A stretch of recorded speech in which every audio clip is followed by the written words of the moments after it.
Oh, udah bisa Ibu. Oke, matiin aja berarti. Siap, siap. Nanti Masih silakan muda, kalau istrinya juga manis. usahakan nanti ketika ada pertanyaan ditulis dan apa yang mau ditanyakan, tafadhol silakan karena ini nanti ada sesi untuk feedback ya pertanyaan agar yang teman-teman yang tidak paham bisa ditanyakan jangan malu-malu karena kalau nanti malu ya ibarat kita belajar itu nanti ndak bisa full untuk memahaminya seperti itu. Semoga banyak pertanyaan yang terjadi Allah, nanti. Insya Allah. Karena KST yang pertama kali dulu hadir dengan sekarang itu beda jauh karena dulu memang baru pertama kali kita ya merajut tentang keilmuan. Sekarang sudah banyak sekali perubahan di keilmuan KST ini, insya Allah. Atas doa teman-teman ya, insya Allah tanpa saya ketahui itu ya, tanpa hijab mereka mendoakan untuk perkembangan ya keilmuan saling melengkapi seperti itu. Bismillah, ya, Assalamualaikum warahmatullahi wabarakatuh. Waalaikumsalam warahmatullahi wabarakatuh. Waalaikumsalam warahmatullahi wabarakatuh. Alhamdulillah wa kafa wa salatu ala rasulillahi mustafa wa ala alihi wa sahbihi wa wafa. Innal hamdalillah nahmaduhu wa nasta'inuhu wa nastaghfiruhu wa na'udzu billahi min syururi anfusina wa min sayyiati a'malina. May yahdihillahu fala mudilla lahu wa may yudlil fala hadiya lahu. Asyhadu an la ilaha illallah wa asyhadu anna Muhammadan 'abduhu wa rasuluhu la nabiyya wa rasulahu ba'dah. Ya ayyuhalladzina amanu taqullaha haqqa tuqatih wa la tamutunna illa wa antum muslimun. Ya ayyuhan nasu taqu rabbakumul ladzi khalaqakum min nafsin wahidah wa khalaqa minha zawjaha wa batha minhuma rijalan katsiran wa nisaa wattaqullaha alladzi tasaaluna bihi wal arham innallaha kana 'alaikum raqib. Alhamdulillah, saudaraku yang saya cintai karena Allah Subhanahu wa taala, ya, kalau diizinkan pada malam hari ini kita bertemu ya, walaupun di offline, di online insyaallah nanti akan ketemu di pelatihan-pelatihan offline ya. Bagi teman-teman yang sudah ya masuk dalam nanti grup privat ini ketika nanti offline silakan hadir nanti insya Allah ketika ada pelatihan offline silakan nanti hadir cuman ganti untuk uang konsumsi saja seperti itu. Yang kedua, salawat dan salam semoga tercurahkan kepada junjungan kita Nabiullah Muhammad Rasulullah Shallallahu Alaihi Wasallam. Teman-teman yang kalau dimudahkan oleh Allah ya di malam hari ini kita bersama untuk ya saling belajar, saling kita ya mengkoreksi antara keilmuan satu dengan yang lainnya agar kita saling melengkapi di antara yang lainnya. Gitu mungkin ya untuk penjelasan tentang sistem di dalam KST adalah ada dua makna yang akan kita nanti maknai ketika nanti konsultasi secara online. Kita bisa menggunakan hasil data dari sirkulasi darah atau tensimeter seperti itu.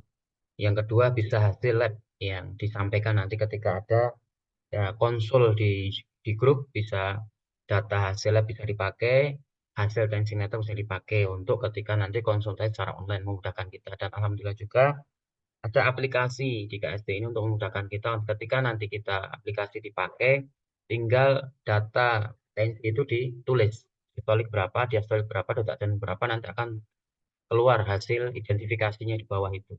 Jadi secara korelasi regulasi KST ini adalah meneruskan diagnosanya medis seperti ini.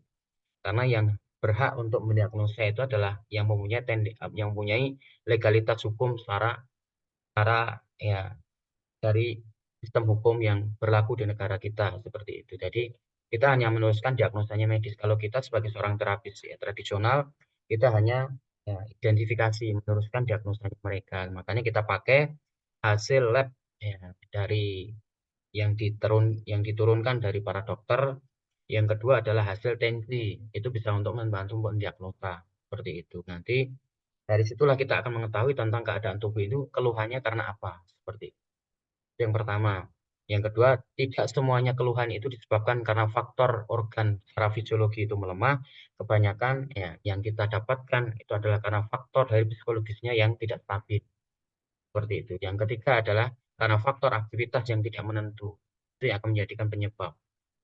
Ya, penyebab ketika kita mengalami keluhan yang secara signifikan. Di secara korelasi regulasi di dalam keilmuan KST ini yang pertama kali adalah yang sangat menonjol adalah sistem biomekanik ya. Biomekanik yang sebagaimana biomekanik yang dipahami asal disiplin ilmu dengan nanti kita akan memahami secara biomekanik itu bagaimana menerapkan biomekanik itu secara benar dan betul. seperti itu. Jadi saya akan jelaskan. Nah, inilah sistem di dalam tubuh kita yang sangat seimbang. Jadi kalau tubuh kita itu seimbang, yang kanan itu lateral kanan, sisi kanan lateral itu adalah sisi ya. Dia dalam keadaan ototnya agak tegang atau kaku. Kita lihat dari palpasi dari mana? Dari betisnya yang pertama. Jadi lateral kanan itu sistem tubuh atau terbelah itu adalah dia panas. Yang kanan, yang kiri adalah dingin. Makanya kalau kita lihat ya secara sistematis dalam tubuh itu ketika otot yang mengalami kekaku atau tegang dia memendek secara kontraksinya. Tapi begitu pula ketika dia mengalami relaksasi dia akan memanjang kaki itu. Itu secara otomatis. Jadi kaki panjang kanan atau pendek kiri atau dia pendek kanan, panjang kanan itu adalah bentuk responsif tubuh. Tubuh kita sedang terjadi seperti apa? Tubuh kita sedang aktivitas kita sedang mengalami keluhan apa atau sedang kita rekam jejak kita sedang melakukan apa aktivitas kita atau kita banyak melakukan aktivitas yang aktif atau kita banyak duduk itu akan mempengaruhi sistem ya bidang Hodgkin atau secara korelasi regulasi adalah sistem di dalam biomekanik di dalam tubuh seperti itu. Jadi ketika kita banyak makan ya di waktu siang dan sore itu akan memendekkan kaki kiri. Kalau kita kekurangan cairan, dehidrasi, itu akan memendekkan kaki kanan. Itu salah satu contoh bahwa pendek kaki kanan maupun kiri itu jangan tergesa-gesa untuk tiga posisi. Sangat fatal. Seperti itu. Kalau bidang Hodgkin itu tidak mengalami pasca apa jatuh atau dia bermasalah, menyimpang. Seperti itu. Jadi kalau banyak di teman-teman di biomekanik, ini pendek kanan, pendek kiri di reposisi. Seperti itu. Itu akan menjadikan penyebab apa? Akan mengalami sistem tubuh mengalami antagonis, saling melawan. Sistem fisiologi anatomis tubuh. Seperti itu. Itulah namanya biomekanik. Jadi biomekanik itu adalah secara regulasi korelasi itu adalah di bidang Hodgkin. Di panggul ke bawah. Jadi tulang panggul itu ya ada sistem ya tulang ekor, ada sistem simfisis pubis seperti itu. Yang dipahami oleh teman-teman kita di kebidanan. Di bidang panggul, paha, lutut ya ke bawah. Itu namanya biomekanik secara keseluruhan seperti itu. Jadi secara biomekanik itu dia mempunyai hip implant. Implant itu adalah kanan dan kiri yang menggerakkan kaki untuk aktif dan gerak pasif seperti itu. Jadi ketika kita banyak duduk maka akan memendekkan kaki kiri kan seperti itu bentuk responsif. Jadi ketika kita lihat seorang klien oh ini pendek kanan pendek kiri jangan tergesa-gesa di reposisi karena itu akan fatal seperti itu. Kalau dia tidak ada pasca jatuh atau yang mempengaruhi menyimpang di bidang Hodgkin. Jadi kita share video tentang bagaimana bidang Hodgkin itu bermasalah. Itu pasti ada tutorialnya. Karena kalau tidak sekedar gambar, itu dia akan bisa paham. Jadi seperti itu. Jadi bidang Hodgkin itu ketika dia naik kanan, maka seretrasis kanan mengalami kontraksi kaku semuanya. Seperti itu. Dan kiri juga mengalami kekakuan. Dan nanti kita lihat ketika bidang Hodgkin kanan dia naik, maka ada pasca jatuh di kanan. Ketika bidang Hodgkin kiri dia naik, maka dia akan ada pasca jatuh di posisi kaki kiri. Dan itu akan bermasalah. Jadi ketika seseorang itu dia mengalami pasca jatuh, maka apa yang dia makan, walaupun dia bergizi, obat pun dia secara korelasi obat yang cukup mahal, itu tidak akan bermanfaat di dalam tubuhnya. Tidak akan memberikan korelasi regulasi di dalam tubuh untuk kembali secara penyembuhan mandiri. Karena apa? Karena sistem sensor di dalam tubuh dia mengalami error atau sinyal palsu. Seperti itu. Dan kita lihat nanti orang-orang yang mereka mengalami pasca jatuh, maka secara signifikan dia akan mengalami keluhan di jangka pendek. Seperti itu. Dia cepat sekali akan mengalami keluhan secara akut di dalam tubuhnya. Orang yang mengalami jatuh di kanan, maka akan mudah terjadi apa? Dari bawah dia akan jadi kista. Seperti itu. Naik dia akan mengalami apa? Usus buntu. Naik akan mengalami radang usus 12 jari. Naik lagi akan mengalami peradangan di paru-paru, sampai bronkitis, sampai hipertiroid, sampai kanker otak. Seperti itu. Itu lateral sisi kanan yang akan bermasalah dikalikan dia pasca jatuh di posisi kaki kanan. Bahkan nanti akan terjadi payudara kanan dengan payudara kiri itu berbeda jauh secara regulasi keluhannya. Seperti itu. Pula autoimun itu banyak sekali. Bahkan orang yang mengalami apa penyakit ya anemia itu ada 8 macam sebenarnya. Jadi orang yang mengalami HB rendah itu ada sekitar 8-9 macam. Nah, kalau kita di KST cuma simpelkan antara kanan dengan kiri. Seperti itu. Betul pula orang yang mengalami sel darah putihnya bermasalah. Itu ada sindrom panas, sindrom dingin. Tidak semuanya orang yang mengalami sel darah putih itu bermasalah. Itu semuanya laterasi sigit. Seperti itu. Jadi semuanya itu berpasangan. Secara holistiknya seperti itu. Antara panas dengan dingin, ya, antara siang dengan malam, seperti itu. Antara laki-laki dan perempuan. Di keilmuan KST ini kita akan memahamkan tentang sistem genetik dari bawaan, yang dia akan mengacu ke apa? Sistem genetik itu dari pertama yang akan mengacu adalah pertama keluhan, sistem kebiasaan orang, laki-laki dan perempuan, aktivitas, serta potensi psikologisnya kayak apa, itu nanti ke depan akan dijelaskan secara detail seperti itu. Dan yang akan nanti ke depan kita akan pelajari. Jadi kalau sistem kita tubuh kita seimbang, maka yang kanan itu ketika kita pegang mata kaki, ya, sebelah kanan dia hangat. Kalau kita pegang kaki kiri, mata kaki kiri dia agak dingin dan seimbang. Oke, kalau kita pegang palpasi bekasnya, yang kanan dia hangat, yang kiri dia hangat, yang seimbang. Nanti kita lihat secara palpasi atau secara visual. Visual secara kita lihat secara apa fisiknya, itu adalah keadaannya sistem yang. Jadi bisa disimpulkan bahwa ketika nanti sistem seimbang, orang ini bisa diindikasikan dia jarang sakit tubuhnya. Kalau dia cuma demam, batuk, panas, ya, pilek sebentar, itu penyakit hal yang wajar seperti yang akan dialami oleh setiap orang seperti itu yang wajar. Jadi sekali lagi bahwa ketika kaki pendek kanan dan kiri itu adalah bentuk responsif tubuh dalam kaki itu punya sistem karakter. Yang pertama adalah kontraksi, yang kedua relaksasi, yang ketiga menuju elastisitas. Ini adalah kontraksi. Jadi sistem otak, ya otak kita itu adalah bekerja melalui rangsangan, tidak bisa bekerja secara sendiri. Jadi ketika otak kita mengalami rusak, ya itu dia membutuhkan rangsangan sekitarnya, dan sekitarnya itu membutuhkan rangsangan dari kedua otot untuk memberikan reseptor, ya alur input di otak itu untuk meruagi secara mandiri. Ya otot dari mana? Ya kedua kaki kita. Seperti itu. Makanya ada ya kutipan dari Abu Dhabi, ya, atau dari Dubai, mohon maaf, itu seorang yang ulama besar yang mengatakan bahwa dokter yang terhebat pada diri kita adalah kedua kaki. Seperti itu. Itu sangat menakjubkan sekali seperti itu. Makanya di KST ya kesehatan dilihat di awal dari kedua kaki kita. Seperti itu.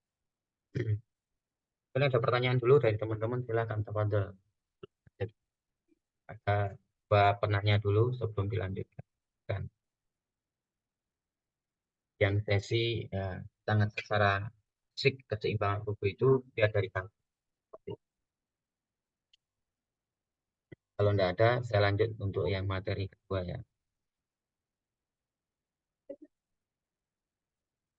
Ini biomekanik ya, biomekanik dalam pandangan KST ya. Tubuh kita punya korelasi alur inspul ya. Bagaimana tubuh itu ketika kita banyak aktivitas ya, itu akan menaikkan sistem tubuh termogenesis atau suhu badan. Ketika banyak aktivitas kita aktif. Dan itu akan menjadikan, akan melemahkan sistem sensorik alur inspul di otak itu menjadikan lemah.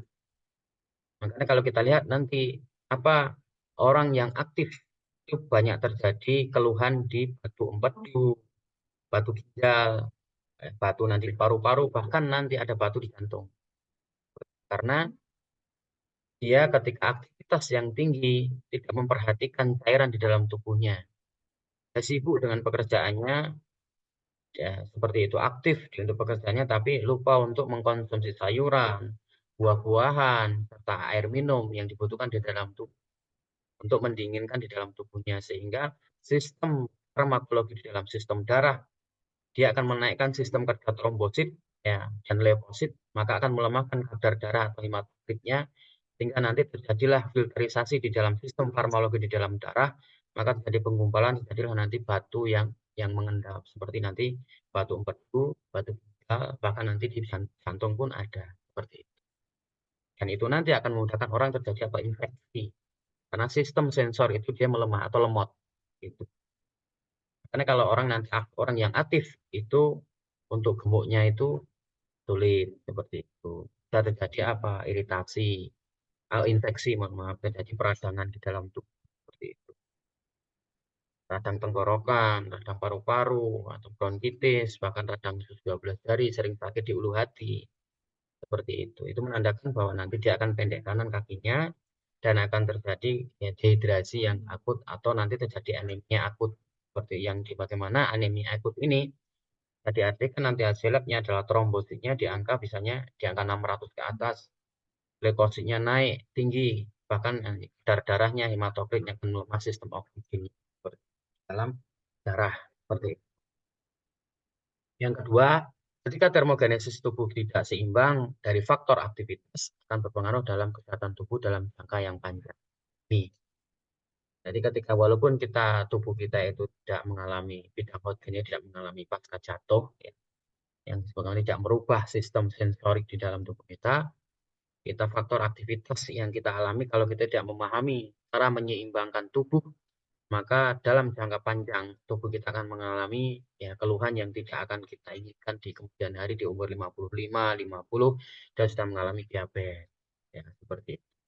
Mengalami diabetes kering, diabetes basah, mengalami stroke hemoragik maupun stroke ya hemik seperti itu. Ini dalam jangka yang panjang seperti itu. Jadi mungkin di waktu masih muda kita kuat ya. Di waktu kita masih remaja, kita masih mempunyai anak 2, 3, umur 40 tahun kita merasa masih kuat. Tapi ketika nanti umur 40 ke atas, 55, 50 sudah melemah, bahkan kita tidak memahami untuk menseimbangkan sistem hemostasis di dalam tubuh, maka mudah sekali nanti ada keluhan di masa tua seperti itu. Jadi di dunia dakwah kesehatan ini ujian sangat besar bagi teman-teman ya. Setan itu akan gencar sekali ya memberikan kita nanti apa ya serangan seperti karena setan tidak suka tubuh kita sehat, setan tidak suka tubuh kita kuat untuk menguatkan sebagai penumpang keimanan atau hati ya, karena di dalam tubuh kita yang sudah dititipkan oleh Allah, yaitu apa hati kita. Jadi keimanan yang kuat, hafalan yang kuat, ya, orang keilmuan yang kuat kalau tidak didukung dengan kesehatan tubuh yang betul-betul seimbang, maka keimanan dan keilmuan itu akan mudah melemah. Seperti itu. Bagaimana kalau dengan kisah Ayub ya. Kenapa Nabi Ayub itu mendengar berita ya, ketika mendengar berita Nabi Yusuf itu dia tidak ada itu langsung mengalami kebutaan. Itu ada ilmunya tersendiri. Masya Allah biasa.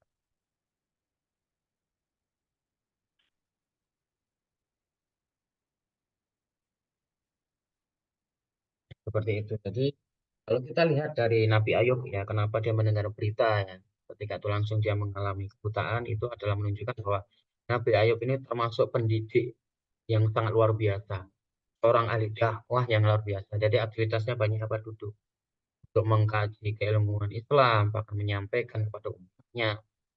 Jadi bagi teman-teman yang mereka faktor aktivitasnya sering banyak itu ya, programmer depan laptop yang sering banyak duduk, usahakan tiap pagi harus jalan atau lari, akan gerakkan tubuhnya untuk menaikkan detak jantung. Karena nanti ketika mentalnya tidak melemah, ketika nanti orang yang banyak duduk itu mentalnya mudah melemah. Akhirnya ketika nanti mendapat berita dari yang mengejutkan dia tiba-tiba apa mengalami sistem lateral sisi kiri atau limfosit yang melemah, bahkan nanti parientalis otak parientalisnya akan melemah akan jadi kebutaan.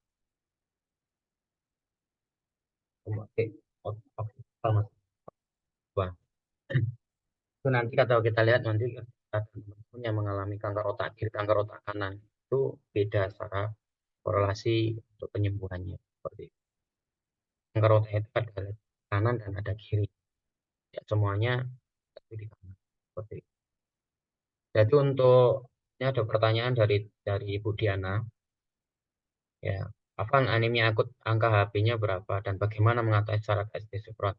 Jadi angka untuk HB akut ya itu kita dikatakan ketika itu di bawah 5, 6, 4 seperti itu. Yang pertama. Dua itu kalau hasil labnya itu trombositnya di angka 600 ke atas. Sudah tanda dia akan mengalami anemia akut. Leukositnya akan naik di angka standar. Hematokritnya akan lemah. Dia turun di atas standar.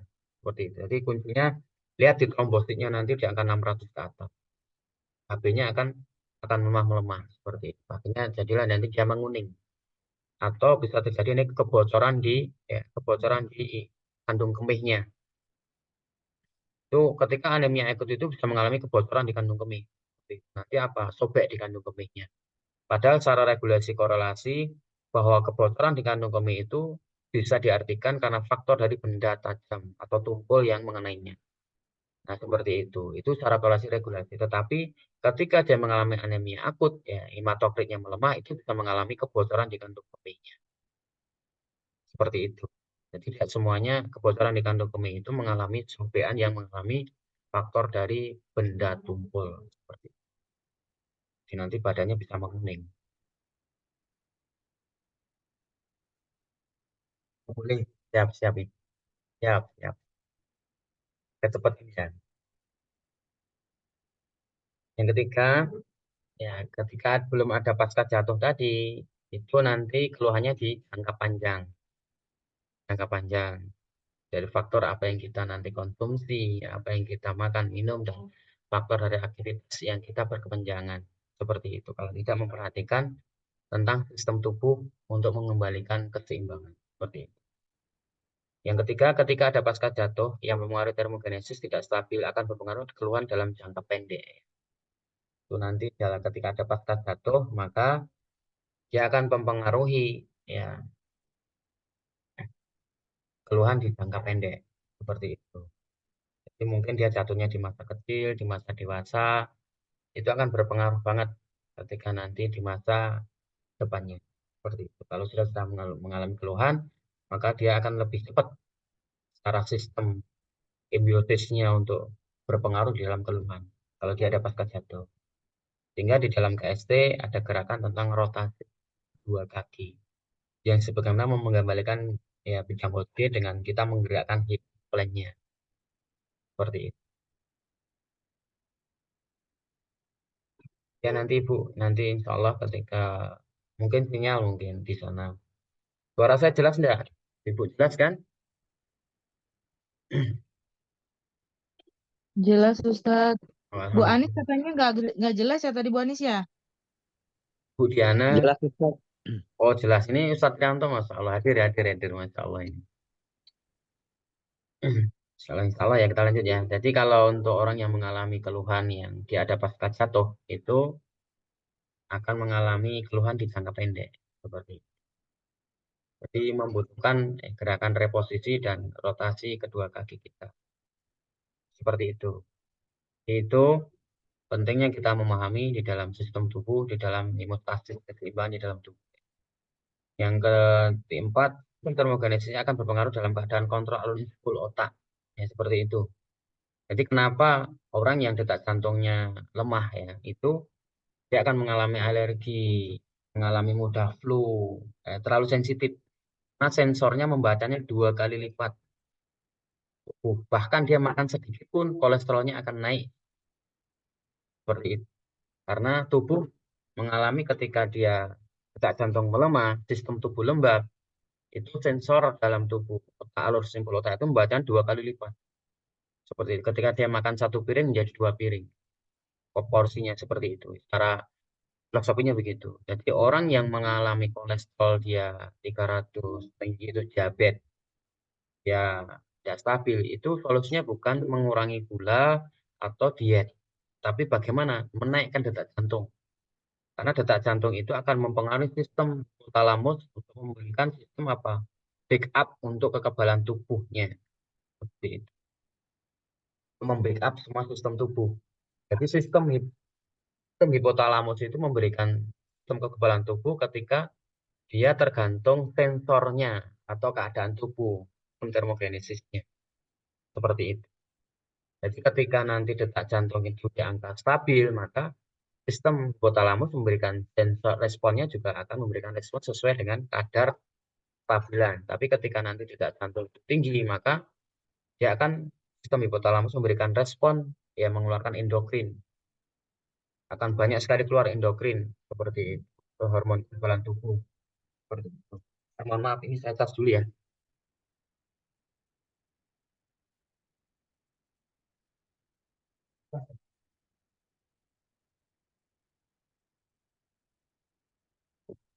Mohon maaf, saya lupa ngecat tadi. Jadi begitu. Jadi kalau kita catat ya, kalau orang mengalami kolesterol tinggi, itu detak jantungnya di angka 65 ke bawah detak jantungnya. Jadi kalau detak jantung kita, sirkulasi secara dilihat pakai alat oximeter atau alat sirkulasi darah tensimeter, itu kalau detak jantung kita 65 ke bawah, itu kolesterol kita sudah mulai di angka 280 ke atas. Seperti itu. Bahkan itu ketika nanti umur 50 tahun, 55 tahun, detak jantung masih segitu, dia akan mengalami diabetes kering. Seperti itu. Jadi kuncinya orang diabetes kering dan kolesterol tidak stabil, itu kuncinya bukan diet atau mengurangi gula, tapi bagaimana menaikkan detak jantung. Bagaimana cara menaikkan detak jantung? Dengan gerakan rotasi masuk, olahraga pagi, ya, seperti itu. Dan makan pagi jam 6 atau jam 8 diperbaiki agar otot diafragma dan otot pencernaan itu stabil. Karena otot diafragma dan otot pencernaan itu satu sistem kerja yang tidak bisa dipisahkan. Karena mereka bekerja untuk sistem nutrisi dan sistem infak brain atau oksigen sebagai penggerak. Sistem pneumatik di dalam tubuh kita. Jadi ketika orang asma itu menunjukkan bahwa otot diafragmanya lemah. Kita secara korelasi regulasi, dia orang yang mengalami asma itu siang dan sore banyak makan, pagi biasanya makan sedikit. Atau bahkan dia jarang makan. Seperti itu.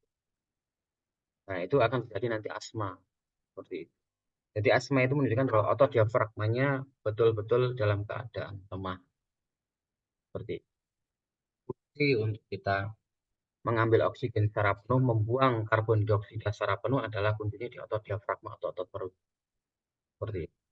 Di kunci metabolisme itu adalah kerjasama antara sistem farmakologi di dalam tubuh atau sistem otot pencernaan, otot khusus ya, pencernaan dan otot diafragma itu. Nah, dua itu harus saling seimbang, tidak boleh melemah salah satu seperti itu. Untuk mengendalikan sistem metabolisme di dalam tubuh stabil agar tidak terjadi apa autoimun. Nah, seperti itu. Di kuncinya di situ. Mungkin ada pertanyaan dulu dari teman-teman, silahkan. Untuk sistem biomekanik, cara pandangan KST, seperti itu. Silakan deh. Pertanyaan 2 orang atau 3 orang penanya.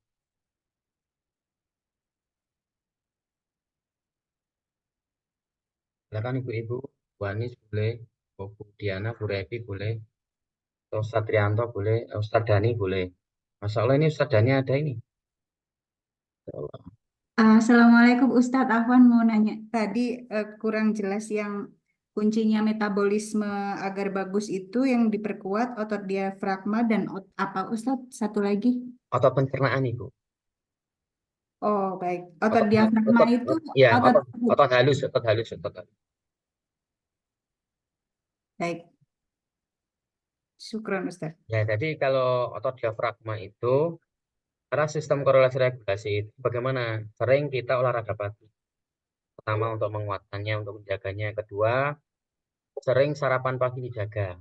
Sarapan pagi itu tidak makan, itu lebih berbahaya daripada siang dan sore tidak makan. Karena di waktu kita bangun tidur itu sudah mengeluarkan energi 2 sampai 3 kali lipat energi.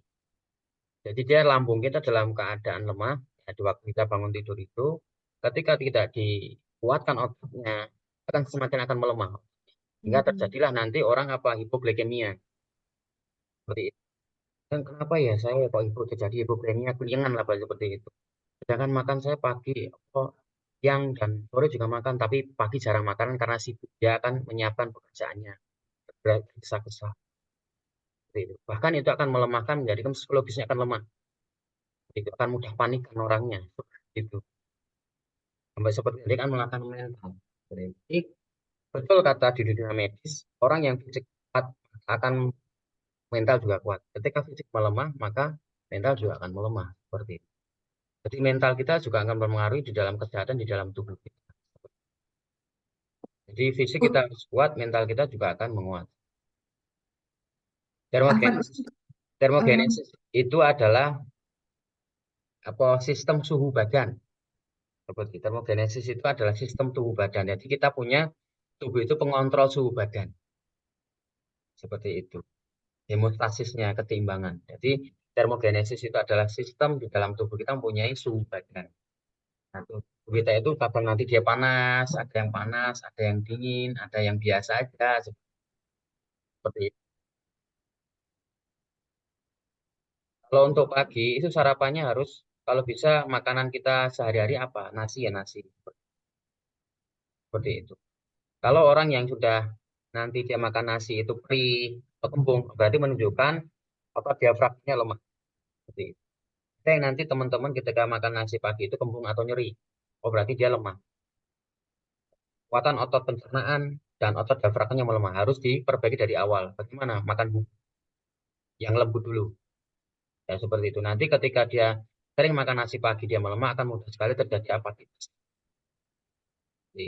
Atau terjadi infeksi, terjadi alergi atau infeksi di usus. Seperti itu. Jadi nanti ketika makan nasi pagi kok kembung, nyeri, berarti dia lemah. Nah, otot pencernaan dan otot diafragma lemah. Perbaiki dengan makan bubur dulu selama 1 minggu. Seperti itu. Kebanyakan kalau dia makan nasi dia kembung atau dia nyeri, kebanyakan teman-teman yang berat badannya sudah 60 ke atas atau dia kolesterolnya sudah tinggi. Itu menunjukkan bahwa dia suka ngemil, siang dan sorenya dia makannya terlalu banyak, pagi itu dia jarang makan atau kadang-kadang dia makan seperti itu. Penting sekali untuk stabilkan di dalam tubuh. Untuk sarapan pagi itu dijaga. Seperti itu. Jangan kita sibuk dengan aktivitas bekerja di luar sana, pagi jarang sarapan, akhirnya apa? Orang yang pagi jarang sarapan itu bisa akan melemahkan mental dan sihir tafrik itu akan menguat. Sihir nasab itu akan menguat. Jadi sihir nasab itu akan menguat ketika nanti kita melemah, imun kita melemah. Jadi sihir itu sebenarnya mudah memperbaikinya. Kenapa? Jadi sihir itu ketika imun kita melemah, maka dia akan menguat. Gitu aja, seperti itu. Kalau imun kita stabil, sihir itu melemah. Seperti itu. Korelasi regulasi seperti itu, otomatis. Jadi ketika sihir nasab maupun kasab ya, ke tubuh kita itu. Contoh ketika nanti ada ruqyah massal ya. Orang yang banyak kesurupan itu adalah mereka yang imunnya melemah. Seperti itu. Jadi tidak ditanya, pasti dia punya keluhan. Kalau dia tidak punya keluhan, tidak mungkin dia akan terjadi kesurupan. Jadi orang yang ketika diruqyah dia langsung reaksi, dia otomatis imunnya dia melemah. Pasti dia punya data di rumah sakit, dia mempunyai data lab yang mempunyai keluhan. Seperti itu. Sarapan pagi tidak dijaga, itu sihir tafrik ya, tidak akan menguat. Tafrik itu adalah pemisah antara keluarga. Jadi dia akan mudah ngambekan, mudah ya, secara emosionalnya tinggi. Emosi dengan emosional itu beda. Emosi itu yang tampak, emosional itu yang terpendam. Jadi untuk melemahkan sihir tafrik ya, sihir pemisah itu adalah usahakan sarapan pagi itu bersama, baik itu anak maupun keluarga. Jalan setiap minggu itu dengan pasangan, yang pemisah otomatis ada pasangan seperti itu. Dengan pasangannya gandeng tangan anak dan suaminya atau istri. Jadi sihir tafrik itu akan melemah seperti itu. Jadi itu untuk menanggulangi sihir ya dari nasab maupun sihir tafrik ya. Sihir tafrik itu kebanyakan dari sihir nasab seperti itu. Karena sihir nasab di dalam tubuh kita ada korin fasik yang sudah tidak akan bisa hilang sampai kita dijemput oleh Malikul Maut ya, tinggal nanti dia melemah atau menguat seperti itu. Kalau sihir dari luar itu biasanya nanti ya, dilihat dari dalam tubuh kita itu banyak aktivitas yang cukup tinggi, itu ketika kita terjadi dehidrasi, terjadi peradangan dalam tubuh, sihir ya dari luar itu akan mudah sekali ya, jadi medan magnet di dalam tubuh kita. Ya, seperti itu akan mudah sekali terhubung dengan kita, seperti itu sihir dari luar. Seperti itu. Di tubuh kita mempunyai kelistrikan yang sebagaimana kalau kita terjadi dehidrasi cukup akut, itu akan menjadikan medan magnet daya tarik, hukumnya daya tarik menarik seperti itu. Kalau untuk sarapan pagi itu ya itu bisa terpenuhi gizi, ya itu lebih bagus, dan kalau seandainya tidak terpenuhi gizi, cukup sebagai syarat agar perut kita terisi setiap pagi. Seperti itu. Usahakan kebiasaan kita itu mau makan apa biasanya kita makan. Kalau nasi, nasi. Kalau kita kebiasaan makannya pagi itu kurma, tidak apa-apa, kurma. Dibiasakan seperti itu. Jadi kalau untuk orang di Indonesia tidak lepas dari makanan yang pokoknya adalah nasi seperti itu. Banyak kan seperti itu. Ustadz, izin bertanya Ustadz. Oh, silakan Ustaz. Silakan. Ustaz. Bagaimana kalau memang dahulunya saya itu makan nasi, kemudian setelah udah mulai merubah program itu mengganti dengan kurma. Apakah harus kembali ke nasi sementara beberapa tahun ini sudah dijalani tubuhnya merasa nyaman, Ustadz? Kalau seandainya tubuh itu tidak punya keluhan karena sudah terbiasa itu tidak masalah Ustaz. Lanjut.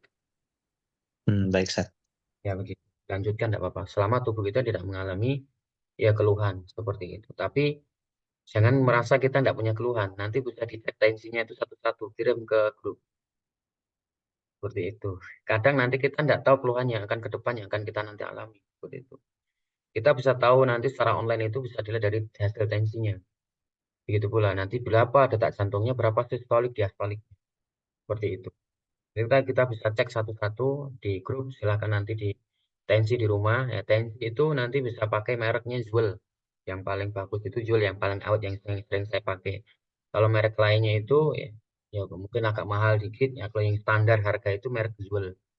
Tensi, usahakan tensi di lengan kiri. Karena lengan kiri adalah sistem tubuh itu adalah relaksasi. Kalau yang kanan dia akan ngacak nanti. Kalau yang tangan kanan, usahakan di lengan kiri. Karena sistem di lengan kiri, lateral kiri itu adalah dia. Kalau yang kanan itu adalah panas. Jadi usahakan kenapa di KSC itu lengan kiri yang dipakai. Karena dia dalam sistem relaksasi. Seperti itu. Bisa di tensi nanti satu-satu di lengan kiri. Atau bahkan bisa dipakai untuk tensi yang di pergelangan tangan. Seperti itu. Kalau mau beli yang Kemudian merek Ustadz, Juul. berikutnya, apakah ada jam terbaiknya Ustadz? Atau harus kita sarapan tuh jam 7, jam 8? Kalau untuk sarapan pagi itu di antara jam 6 jam 8. Tidak boleh lebih dari jam 8. Seperti itu. Jadi usahakan sarapan pagi itu di antara jam 6 sampai jam 8. Itu waktu yang dimana sistem otot, ya perut sama otot diafragma kita mengalami lemah. Seperti itu. Kita mengalami sistem hemostasisnya tidak stabil. Jadi ketika makan di waktu jam 6 jam 8 itu adalah di waktu sarapan pagi yang bisa mengembalikan sistem otot diafragma dan otot pencernaan kita, sistem farmakologi di lambung. Seperti itu.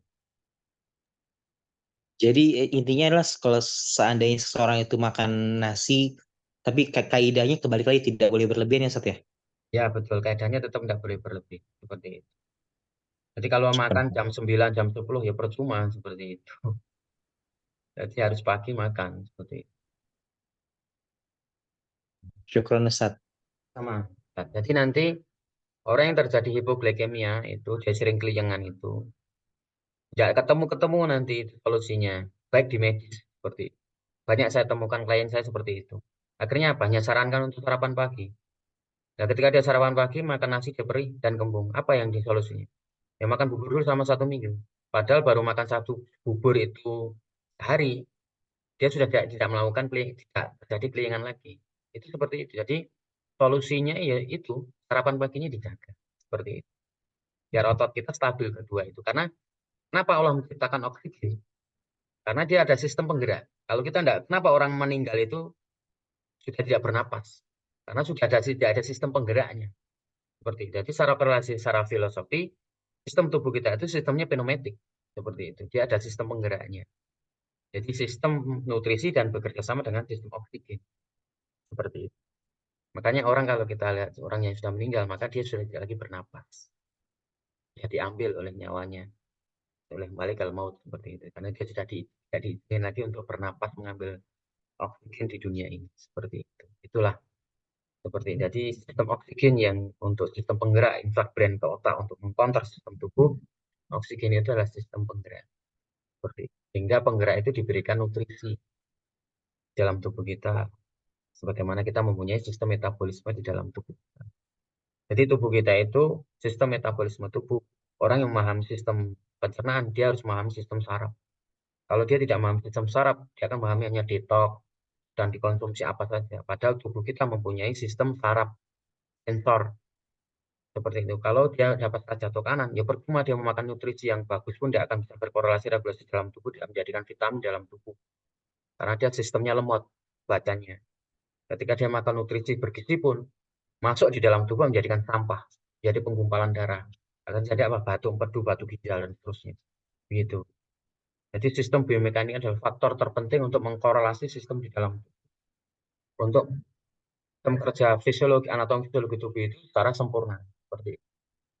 Karena kita lihat nanti orang-orang teman kita di klien orang kita atau orang terdekat kita, kalau darah pasca jatuh kanan maupun kiri, maka semua keluhannya itu semuanya mengalami keluhan akut. Seperti itu.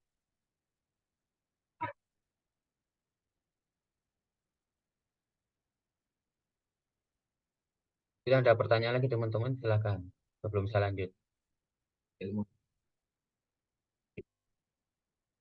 Seperti itu. Jadi di biomekanik itu jangan tergesa-gesa di reposisi kalau dia pendek kanan pendek kiri kalau tidak dapat jatuh. Cukup di gerakan rotasi kedua kaki. Jangan heran nanti melakukan gerakan rotasi kedua kaki itu bisa mengalami mual muntah, bisa mengalami kesurupan. Karena setan sekali lagi tidak suka tubuh kita seimbang. Dia akan keluar secara sendiri natural. Seperti itu. Jadi gerakan biomekanik adalah gerakan keseimbangan. Maka ketika ada sihir di dalam tubuhnya, dia akan keluar secara natural sendiri. Dia akan ketika tubuh seimbang, dia imun menguat, maka dia secara korelasi akan meledak sendiri. Jadi banyak orang klien dan teman-teman terapis yang mengalami ketika gerakan rotasi itu, kenapa kliennya, pasiennya mengalami mual muntah dan kesurupan. Gitu. Karena dia ada gangguan sihir. Ketika ditanya betul dia sering mimpi begitu. Ketika ditanya jejak rekam jejaknya, dia pernah melakukan begini dan begitu. Seperti itu. Jadi gerakan biomekanik adalah gerakan keseimbangan di dalam tubuh untuk mengembalikan sistem kasus di dalam tubuh kita seperti itu. Jadi, kalau dia ada pasca jatuh, dia baru kita reposisi seperti itu. Itu penting banget karena ketika tidak ada pasca jatuh itu di reposisi, maka tubuh kita yang harusnya sinergis menjadi antagonis, saling melawan, tarik menarik seperti itu. Itu pentingnya tentang memahami biomekanik secara utuh seperti itu. Kalau di kita ada alat ukurnya secara tensimeter, bahkan kalau secara visual kita bisa lihat yang Hodgkin seperti itu. Jadi gerakan kedua rotasi kita, dua kaki kita, karena kita banyak teman-teman kita banyak peserta baru, maka kita jelaskan dari awal. Jadi mengembalikan tubuh kita dari faktor aktivitas kita, gerakan rotasi masuk maupun rotasi keluar, nanti ada videonya, tutorialnya. Seperti itu yang akan saya gerakan kedua rotasi ini. Yang pertama, faktor yang aktivitas kita banyak aktif ya, itu akan memendekkan kaki kanan. Seperti itu. Dan nanti ketika dia mengalami pendek kaki kanan, maka kedua kaki kita akan mengalami kontraksi, kedua kaki kita mengalami otot mengalami ketegangan, akhirnya menjadikan tubuh kita memanas. Seperti itu. Kita panas. Akhirnya sensor di dalam tubuh alur inspul otak kita untuk mengkontrol semua sistem tubuh, dia melemah atau lemot. Seperti itu. Apa yang kita makan, kita minum, ya itu tidak, ya kurang, sensornya kurang sensitif untuk mengkorelasinya. Makanya kita lihat nanti kenapa hasil lab itu bisa ya diperbaiki seperti itu. Jadi nanti ketika ada orang yang mengalami gangguan virus ya IMS, contoh IMS, kita dulu pernah melakukan kasus ya menyelesaikan kasus ya virus IMS ya. Dalam angka di hasil labnya 1,8. Menurunkan 1%, 1,7 itu membutuhkan waktu bertahun-tahun seperti itu. Ketika ya teman kita dan bahkan tuh testimoni dari bapaknya dan sekarang dia sudah bisa pergi ke Saudi untuk melanjutkan kuliahnya seperti ini. Ketika dia terjadi kasus ya virus MS ini kan ditolak di bandara, tidak bisa terbang karena itu bisa akan membahayakan sekitarnya nanti seperti itu. Ini pertama. Ketika hasil labnya dia dipasrahkan ke saya 1,8, bapak ibunya menangis. Jadi seperti itu. Akhirnya konsultasi dari Makassar dia ke Jawa naik pesawat ya untuk biar bisa diterapi. Alhamdulillah atas Allah atas kuasa Allah hari Jumat dia datang. Sabtu saya terapi. Senin itu di second lab itu tinggal 1,2 dan negatif. Masya Allah. Bahkan menurunkan 1% ini membutuhkan bertahun-tahun. Bahkan nanti tidak bisa seperti itu. Itu secara keilmuan medis. Tapi atas kuasa Allah, atas izin Allah dengan mudahnya. Karena apa? Dia ada pasca jatuh di kanan. Jadi cuma dilakukan gerakan apa? Reposisi. Itu aja perbaiki sih yang perbaiki. Akhirnya sinyal alur inspul otak itu memberikan sinyal asli ke hasil MRI, hasil darah, hasil CT scan, ya itu kan memberikan hasil sinyal asli. Yang tadi itu karena dia ada pasca satu kanan memberikan sinyal apa? Sensor apa? Sinyal palsu. Seperti itu. Itulah mengembalikan sistem hemostasi dalam tubuh yang tidak seimbang. Seperti itu. Bukti nyata. Seperti itu. Bahwa tubuh kita ketika kaki mengalami pasca jatuh, maka dia akan mengalami sensor itu bukan sinyal palsu. Berbahaya tidak? Bahaya. Seperti apa yang kita makan, walaupun yang bergizi pun akan menjadi regulasi korelasi dalam tubuh. Jadikan tubuh kita sehat. Belum tentu makanan yang bergizi tinggi itu jadikan kita sehat. Belum tentu. Karena kalau dia ada pasca jatuh, maka akan menjadikan sampah di dalam. Seperti itu.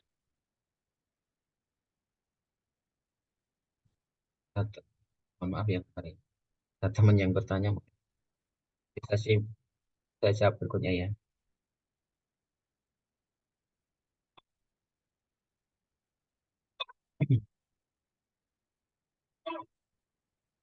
Jadi untuk yang gerakan rotasi ini sangat bermanfaat sekali ya bagi teman-teman.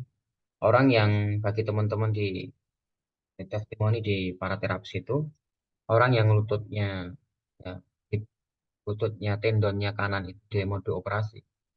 Itu hanya gerakan rotasi keluar itu tidak jadi operasi. Seperti itu. Nyeri lutut kanan itu hanya gerakan rotasi keluar itu enggak lagi dia nyeri lututnya yang sisi kanan. Seperti itu. Itu menariknya seperti itu. Jadi yang ketiga adalah menstabilkan gangguan dari mental yang lemah dan stabil mood swing. Nah, seperti itu. Ya, ada orang mengalami psikomatis, mengalami dia gangguan was-was atau gelisah. Was-was dengan gelisah itu beda. Was-was itu yang detak jantungnya lemah, was-was itu adalah suatu hal yang belum terjadi dipikirkan, itu namanya was-was.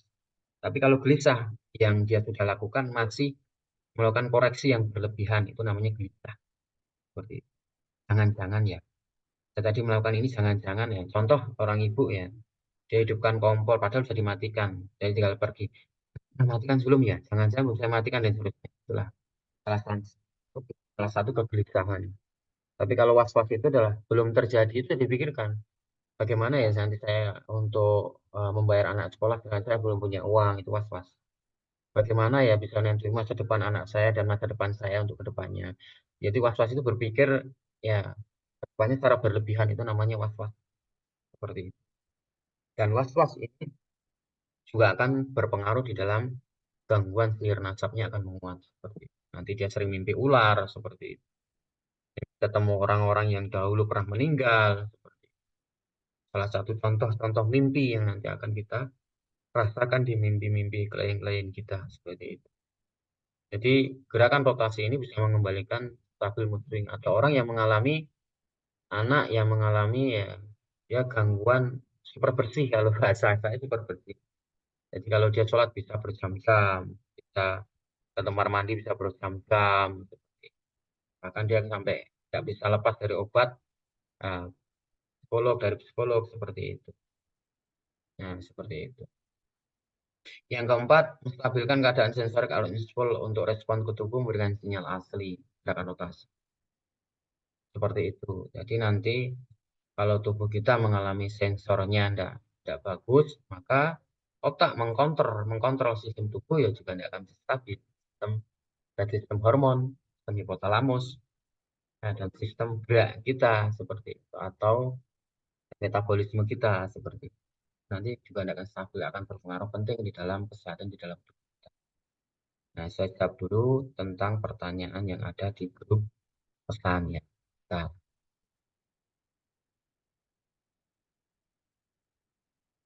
dari Bu Diana. Afan, kalau klien BB-nya 9 lengannya besar, paha baiknya bagaimana? Kalau untuk berat badan ya yang 90 itu bisa pakai gerakan rotasi, itu juga lebih efisien. Kalau gerakan reposisi itu ada 2 reposisi yang diperlukan bagi yang berat badannya besar atau dia melebihi obesitas. Nah, itu ada gerakan reposisi yang untuk bagi teman-teman yang mereka terapis ketika mendapatkan klien yang berat badannya di angka 70 atau 80 ke atas seperti itu. Itu ada opsinya nanti. Jangan sampai kita jadi terapis kita yang justru malah kewalahan atau kita justru malah yang sakit seperti itu. Nah, itu mungkin seperti itu tambahan bagi teman-teman. Jadi bagi terapis ya itu kuncinya di ya kesehatan hati sebenarnya. Jadi bukan kita yang hebat, bukan ilmu kita yang luar biasa, tetapi karena hadirnya pertolongan Allah itu selalu hadir untuk kita untuk menolong kita. Ya seperti itu. Kadang nanti ada klien kita cukup dengan gerakan rotasi atau reposisi sembuh atas izin Allah. Itu bukan gerakan itu yang hebat atau bagian kita yang hebat, tetapi karena bentuk ya hubungan kita hak Allah itu kita jaga. Keadaan hati kita selalu beristighfar dan kita jaga untuk tidak sering iri, dengki, atau hasad. Akhirnya hati kita itu dianggap oleh Allah adalah bisa berkorelasi menuju untuk qalbun salim. Akhirnya Allah mendatangkan pertolongan lewat malaikatnya. Itulah kuncinya di situ. Jadi alumni KST ini pertama kali yang dididik adalah kesehatan hatinya. Bukan secara keilmuan dan secara bagusnya tentang pemahamannya, tapi keadaan hatinya. Karena kefahaman yang akan nanti kita dapatkan dari kita ilmu ini adalah dari kebersihan hati. Seperti itu. Jadi ketika kita di dunia punya bejana yang Allah sudah titipkan yaitu berupa hati, itu akan diisi tentang ilmu, hikmah, tentang keimanan, cahaya keimanan. Sehingga ketika kita melakukan maksiat, ya ada iri, hasad, sombong. Semua ilmu iman dan itu akan semuanya akan pergi. Seperti itu.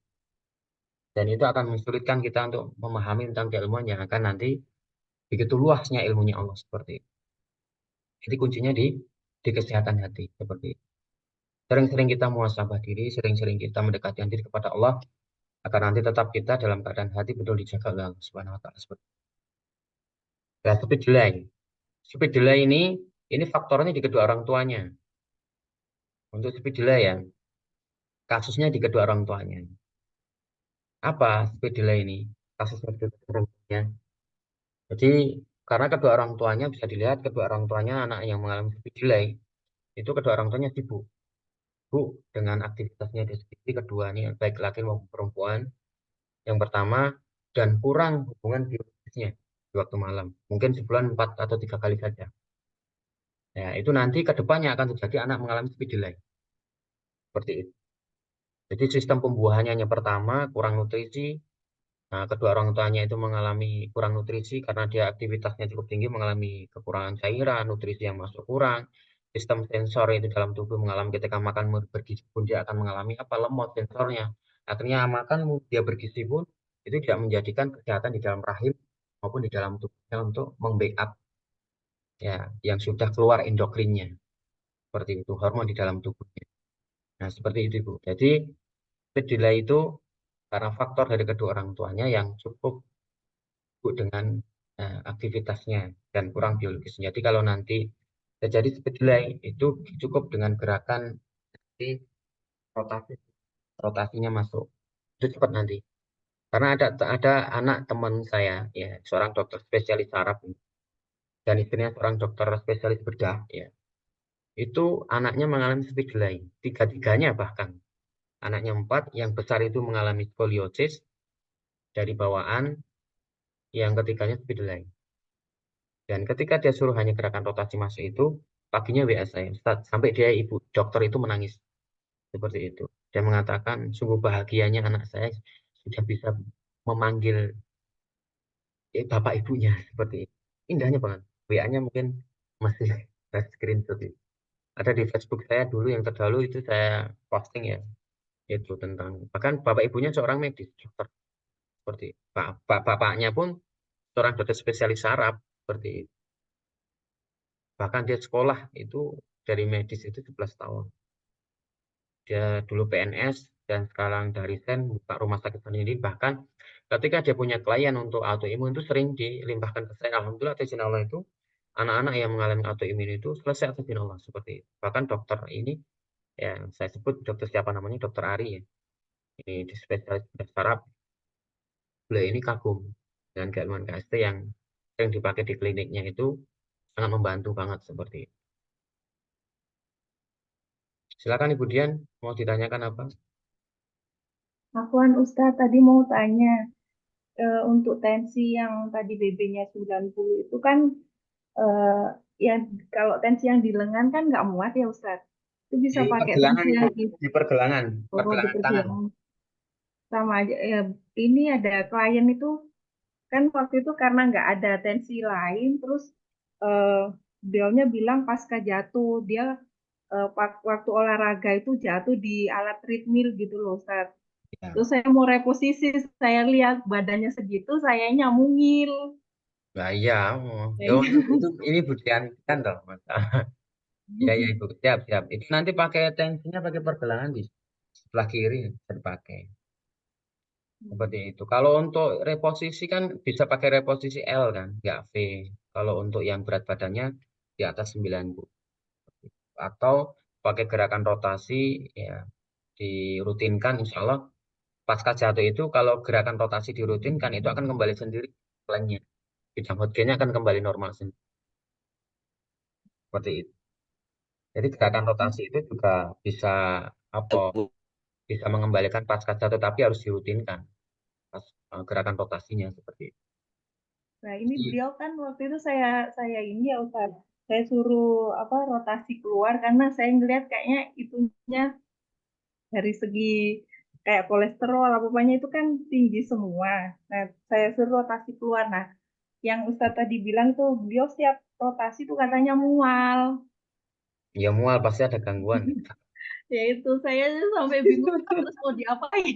Tidak apa-apa kalau mual. Kalau ada nanti orang yang mengalami gangguan itu, kasih garam Himalaya atau garam dapur ditaruh di lidahnya dia biar muntah sekalian.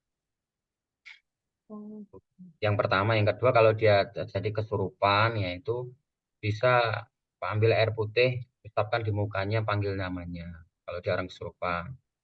Kalau tidak selesai pakai air putih, ya biasa suruh dia kamar mandi, apa suruh wudhu seperti itu agar dia kembali.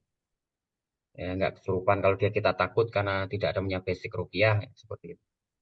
Untuk apa teknis secara simpel. Jadi ada orang kesurupan, ambil air putih, taruh di apa tangan kita, usap di mukanya, panggil namanya. Seperti itu bisa, dia akan tersadar sendiri. Yang pertama, kalau dia mual muntah, kasih aja sekalian dia garam. Biar dia muntah sekalian dari Himalaya. Atau minyak zaitun, seperti itu bisa disuruh konsumsi biar dia muntah sisa sekalian. Biar detox sekalian. Seperti itu. Yang ketiga bisa pakai ya daun salam, daun pandan wangi. Seperti itu. Diremes, taruh di bawah hidungnya. Seperti itu bisa dipakai.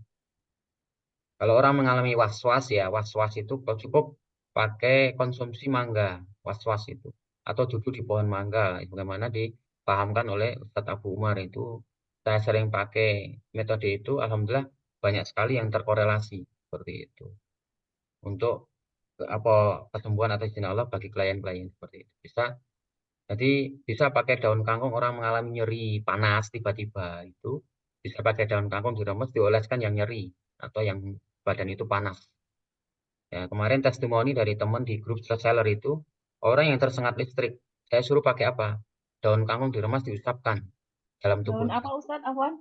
Daun kangkung atau daun pisang itu diremas dioleskan dalam tubuhnya. Panasnya itu hilang seketika. Dia diusir dari rumah sakit karena badannya panas itu teriak-teriak. Akhirnya diusir dari rumah sakit. Akhirnya dia pulang. Terus ada Panas maksudnya suhunya Ustaz. ya, suhu badan kita panas maksudnya. Ya. Kalau suhu badan kita panas pasti mengalami ada radang, infeksi atau ya nyeri dan seperti itu dalam tubuh. Nah, bisa pakai daun kangkung atau daun pisang diremes-remes dioleskan seperti itu. Untuk orasi regulasi di sistem ya daun seperti itu.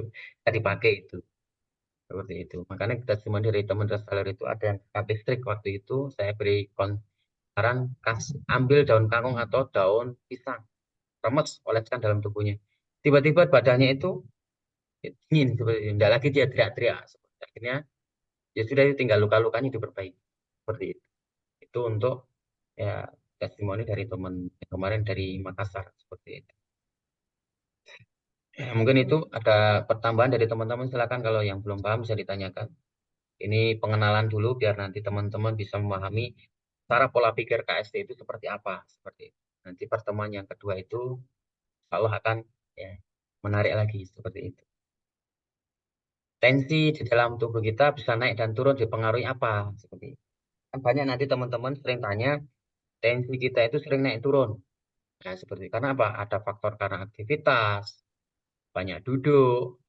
Dulu tensinya tidak segini, kok sekarang jadi segini ya. Wajar, karena kita punya aktivitas yang tidak bisa kita lepas Sampai dari A20 nih, Pak. aktivitas keseharian. A20. Seperti itu. Ya. Jadi tensi itu bisa berubah sewaktu itu karena kita punya faktor dari apa? Aktivitas. Seperti itu. Jadi ketika aktivitas banyak duduk, dia akan melemahkan sistolik, diastolik, detak jantung akan turun, seperti itu. Kalau kita banyak aktivitas akan menaikkan sistolik kontraksi, diastolik relaksasi, akan menaikkan detak jantung. Itu karena faktor banyaknya aktivitas. Jadi orang yang mengalami saraf kejepit, ya itu tidak semuanya faktornya jatuh. Seperti itu. Jadi tidak semuanya mengalami saraf kejepit di pinggangnya atau di sistem tulang lumbarnya, tidak semuanya faktor dari pasca jatuh. Ada yang orang nanti kita lihat orang faktor saraf kejepit yang mereka itu nyerinya 2-3 kali lipat karena faktor dia banyak tidur malam tidak dijaga, begadang. Nah, itu akan ketika orang malam di begadang itu menaikkan detak jantung. Apalagi kalau malam itu sering minum kopi bisa 3 gelas, 4 gelas, 5 gelas. Itu bisa menaikkan detak jantung. Ketika menaikkan detak jantung itu tubuh itu bisa mengalami sklerosis atau panas sistem tulang ya, kolumna vertebra. Itu mengalami panas, akhirnya ketika dia gerak akan mudah sekali terjadi pergeseran di tulang korpus ya, akan mengenai saraf spinalnya seperti itu. Jadi tidak semua orang saraf kejepit itu HNP itu mengalami faktor dari pasca jatuh. Yang paling berat adalah orang yang mereka sudah mengalami detak jantung naik atau faktor banyak begadang malam yang bisa menjadikan tulang korpus pergeseran tulang belakang itu yang menggeser yang mengenai saraf spinal. Yang itu akan nyerinya 2-3 kali lipat, bahkan dia tidak bisa gerak. Seperti itu. Jadi dia akan kambuh-kambuhan di waktu tidur malamnya sering tidak terjaga, dia akan kambuh saraf HNP-nya. Kalau dia malamnya tidurnya dijaga, ya HNP-nya tidak akan kambuh. Seperti itu. Kalau dia tidur malamnya tidak dijaga, ya percuma. HNP-nya tidak akan bisa selesai. Jadi harus faktor tidur malamnya juga diperhatikan. Di antara jam 9. Seperti itu. Jangan terus, contoh gitu pula. Jadi teman-teman ketika nanti ya tensi itu bisa naik turun karena faktor dia jatuh, itu bisa akan sistem tensinya akan ngata. Sekarang di tensi begini, hasil keduanya begini, hasil ketiganya begini. Terus bagaimana cara ngambilnya? Ambil kalau ragu itu ambil hasil yang kedua, jangan yang ketiga. Yang pertama hasil gini, masih ragu. Nanti diambil hasil tensi yang kedua. Serahkan ke grup kita analisa seperti itu. Diambil tensi yang kedua. Seperti itu. Yang kalau ketika hasil tensi kita itu sering ngata, berarti ada ya penyempitan di korpus, di tulang pinggang kita tidak stabil. Ya, tidak elastis. Jika terjadilah nanti sistem vaskularisasi pendarahan dari kaki sampai otak mengalami tidak kestabilan atau penyempitan, terjadi penggumpalan seperti itu. Jadi tubuh kita punya vaskularasi pendarahan. Makanya jantung itu punya sistem kardiovaskular, pulmonal, dan sistematik seperti itu. Untuk mengatur sistem ya, di dalam darah kita. Ya, seperti itu. Kalau faktor nanti, ya ini hasilnya tensi. Alat tensi ini kan tidak bisa untuk mendiagnosa dan seterusnya. Iya betul. Alat tensi adalah untuk mengetahui tentang sistem sirkulasi darah, bukan untuk alat diagnosa. Iya. Tetapi bisa ketika orang mempunyai keilmuan, mempunyai data dan analisa, bisa untuk menjelaskan tentang hasil tensi itu secara luas seperti itu. Sama dengan orang hasil lab, MRI, CT scan. Itu kan kalau orang yang tidak punya pengalaman itu tidak bisa akan menjelaskan seperti itu tentang hasil yang akan keluar dari hasil darah hematologi itu seperti itu. Yang bisa menjelaskan orang yang mereka punya kompetensi dalam itu. Sama dengan hasil tensi ini. Ada tanya nanti teman tanya, oh ini tensi itu hanya alat ukur untuk normal, ya tidak normal, seimbang gitu aja. Dia bukan alat diagnosa. Iya betul. Tetapi secara korelasi orang yang punya kompetensi untuk menjelaskan, punya kompeten dan data, pasti dia akan bisa menjelaskan secara luas. Bahkan hasil tensi ini adalah kita bisa menjelaskan hasil psikologisnya orang itu kebiasaan kayak apa, genetiknya seperti apa, gangguan sihirnya itu dari nasab maupun dari kasab bisa akan ketahuan. Seperti itu. Tidak bisa akan dibohongi. Nah itulah menjadikan kadang-kadang ya secara data dan analisa kita punya, ya menjadikan bahwa alat tensi ini karena teman-teman itu secara ya dari mereka belum tabayun dan tidak memahaminya, akhirnya dikira bahwa ilmu tensi ini sebagai ilmu yang tidak masuk akal seperti itu. Karena mereka tidak memahaminya. Secara keilmuan mereka baru melihat covernya, tidak melihat dari dalamnya. Kalau seandainya mereka mau melihat secara dalamnya, pembedahannya, maka mereka akan mengetahui dan mengakui keilmuan ini. Banyak nanti orang-orang yang mereka tidak suka dengan KST, dia hanya mengatakan ilmu ini ilmu primbon dan sebagainya. Bukan seperti itu, karena dia melihat baru covernya, tidak melihat dari secara dalamnya. Dia secara keilmuan hanya melihat dari depan. Nah, kalau kita lihat rumah, dia hanya melihat pintunya, tidak melihat dalamnya kayak apa. Seperti itu. Nah, secara filosofinya begitu. Jadi keilmuan ini secara terukur, ada data dan analisa, nah, seperti itu. Dan ada secara korelasi rekam jejaknya dari klien-klien yang beribu-ribu yang saya lakukan, hampir 5.000 lebih seperti itu, sehingga itu menjadi data saya untuk menjelaskan secara akurat di keilmuan KST ini. Dia punya data seperti itu, sehingga bisa menjelaskan secara keluhannya seperti apa, itu bisa dijelaskan.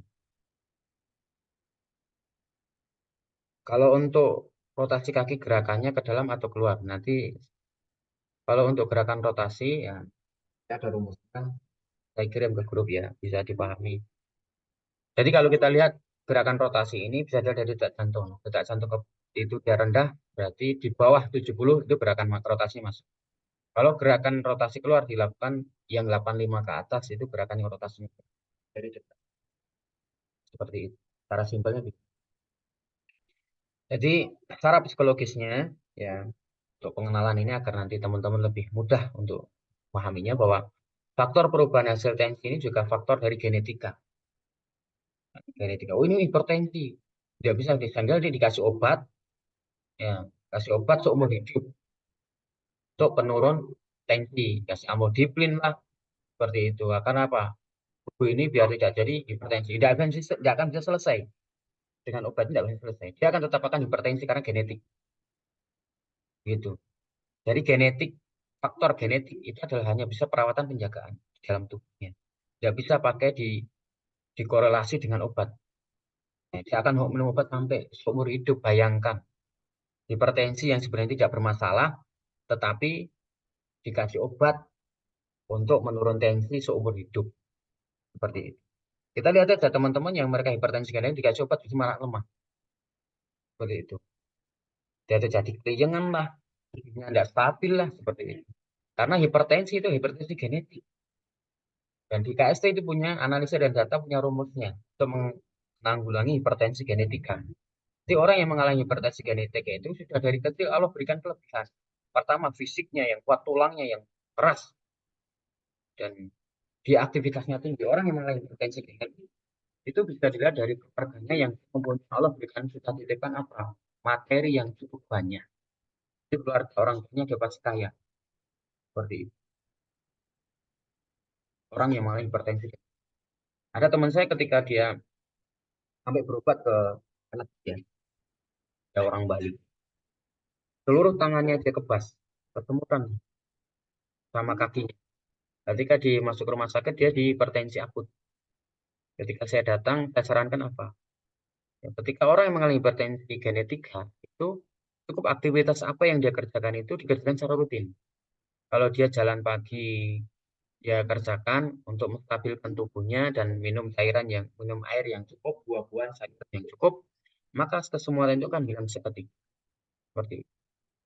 Jadi dia orang hipertensi genetik itu ketika dia kekurangan cairan, kekurangan nutrisi sayuran dan buah-buahan, maka dia akan malah. Nah, setelah dibuktikan ketika saya ingat Bapak ketika aktivitasnya, ketika dia rajin olahraga pagi seminggu sekali itu merasakan tidak kesemutan? Enggak, Ustaz. Sekarang itu banyak duduk, banyak tidak olahraga, tidak menjaga fisiknya, sekarang kesemutan kan? Iya. Terus bagaimana solusinya, Ustaz? Solusinya tetap lakukan aktivitas kebiasaan yang pernah Bapak lakukan. Dan diimbangi dengan nutrisi yang masuk, sayuran, buah, dan air putihnya diperbaiki. Orang hipertensi genetik itu detak jantungnya dia tinggi, orang yang sering mengalami ya aktivitasnya tinggi. Kalau dia tidak lepas dari, ada teman-teman kita kerja di pabrik ya, yang dia harus shift malam, itu minum air putihnya malam harus dikuatkan. Ketika mau tidur, ya orang yang aktivitas tinggi harus tidur itu minum air putih minimal 1 botol. Ada nanti dari edukasi tidak boleh minum air malam karena dia tidak memahami tentang sistem tubuh. Orang yang mengatakan seperti itu dia tidak memahami sistem tubuh. Jadi tubuh itu ketika dia sistem termogenesis dia naik, detak jantung naik itu ketika dia malam. Kenapa dia sering mimpi-mimpi horor? Kenapa dia ketika bangun tidur itu merasa kecapean? Nah, endorfinnya banyak keluar seperti itu. Nah, ketika dia minum malam mau tidur itu, ya, cairannya ditambah, dia akan sistem sensor itu akan rileks. Sistem ketegangan otot dia akan rileks seperti itu. Sistem sensor dia akan kembali stabil seperti itu. Sistem darah dia akan mengalami sistem kembali ke sistem yang hemostasis sehingga dia tidur itu nyaman, tidak mimpi horor, kelistrikan tidak tinggi, tidak medan magnetnya dia melemah, tidur bangun tidur dia akan merasakan fresh lagi. Orang yang tidak boleh minum malam itu adalah orang yang mereka detak jantungnya lemah atau sistem sensoriknya itu terlalu sensitif 2 kali lipat membaca. Yang tidak boleh minum air putih di waktu malam adalah mereka yang detak jantungnya lemah atau kolesterolnya tinggi. Yang tidak boleh catatan ya. Begitu pula bagi teman-teman yang mereka pasca hamil ya, itu ketika dia ada pasca jatuh kanan, tidak boleh jalan itu dirutin. Jalan pagi yang dengan menguatkan rahim itu salah besar sekali. Itu nanti akan menjadikan pinggul menyempit. Pertama, yang kedua, pasca dia akan melahirkan pasti akan mundur. Harusnya dia pasca HPL-nya hari ini, dia akan mundur bisa 10 hari, sampai 20 hari, bahkan nanti ketika faktor dia melahirkan itu akan mengalami lemah. Tidak kuat dia akan menaikkan napasnya. Seperti itu. Bahkan nanti akan menjadi seperti itu. Nah, ini KST ini, gerakan rotasi ini bisa mengkombinasikan bagi teman-teman yang istrinya hamil, yang mengalami sungsang, mengalami terlilit usus, yang mengalami dia terjadi kehamilannya dia mundur, atau di waktu kontraksi dia tidak kuat, seperti itu. Jadi dipakai gerakan rotasi. Bahkan banyak di alumni itu terbukti bagi teman-teman yang mereka istrinya mengalami hamil dan merawat bagian pasca hamil. Seperti itu. Jadi kalau ketika rahimnya lemah, boleh untuk jalan. Ini 2 perbedaan yang harusnya kita tahu tentang minum malam tidak boleh, tentang jalan sehat. Ini harus kita paham. Jalan sehat ini peruntukan bagi siapa? Bagi ketika ibu hamil itu bagi mereka yang mereka rahimnya lemah, detak jantungnya lemah, seperti itu.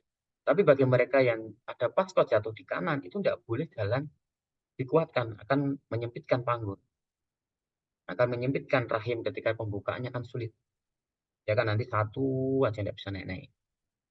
Begitu pula nanti akan ketubannya akan ada luarsa atau terjadi ya sudah menghijau atau nanti ketubannya pecah.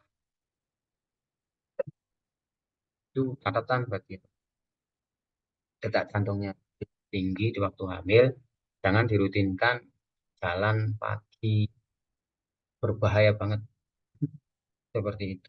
Cukup dengan gerakan rotasi keluar, perbaiki asupan nutrisi sayuran, buah-buahan, dan minum seperti itu. Cukup lebih bagus daripada ya, dengan cara asupan edukasi menguatkan rahim, bukan itu. Yang menguatkan rahim itu bagi rahim mereka yang melemah. Rahimnya lemah, layak untuk dikuatkan dengan jalan pagi setiap hari seperti itu.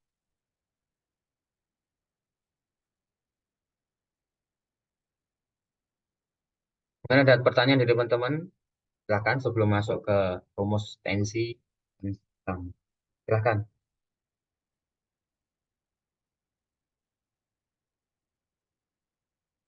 Ya, teman-teman yang mau ditanyakan silakan. 2 orang penanya, 3 orang penanya silakan. Biar ada feedback. Kalau belum ada yang paham, silakan ditanyakan. Jangan malu-malu.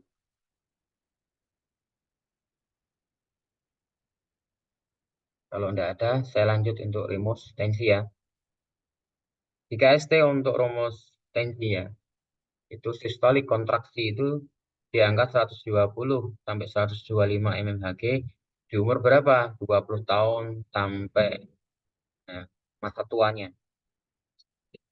Yang rumus yang seimbang. Diastoliknya 80-85. detak jantungnya 80-85 ini yang seimbang. Jadi ini rumus seimbang di dalam tubuh. Kalau ada rumus seperti ini nanti dilihat orang itu jarang sakit atau bisa diindikasikan kita bisa simpulkan orang itu jarang sakit. Nanti dia akan bertanya gini, kok tahu seperti itu? Kita kan punya data, punya rumus untuk menganalisa semuanya itu.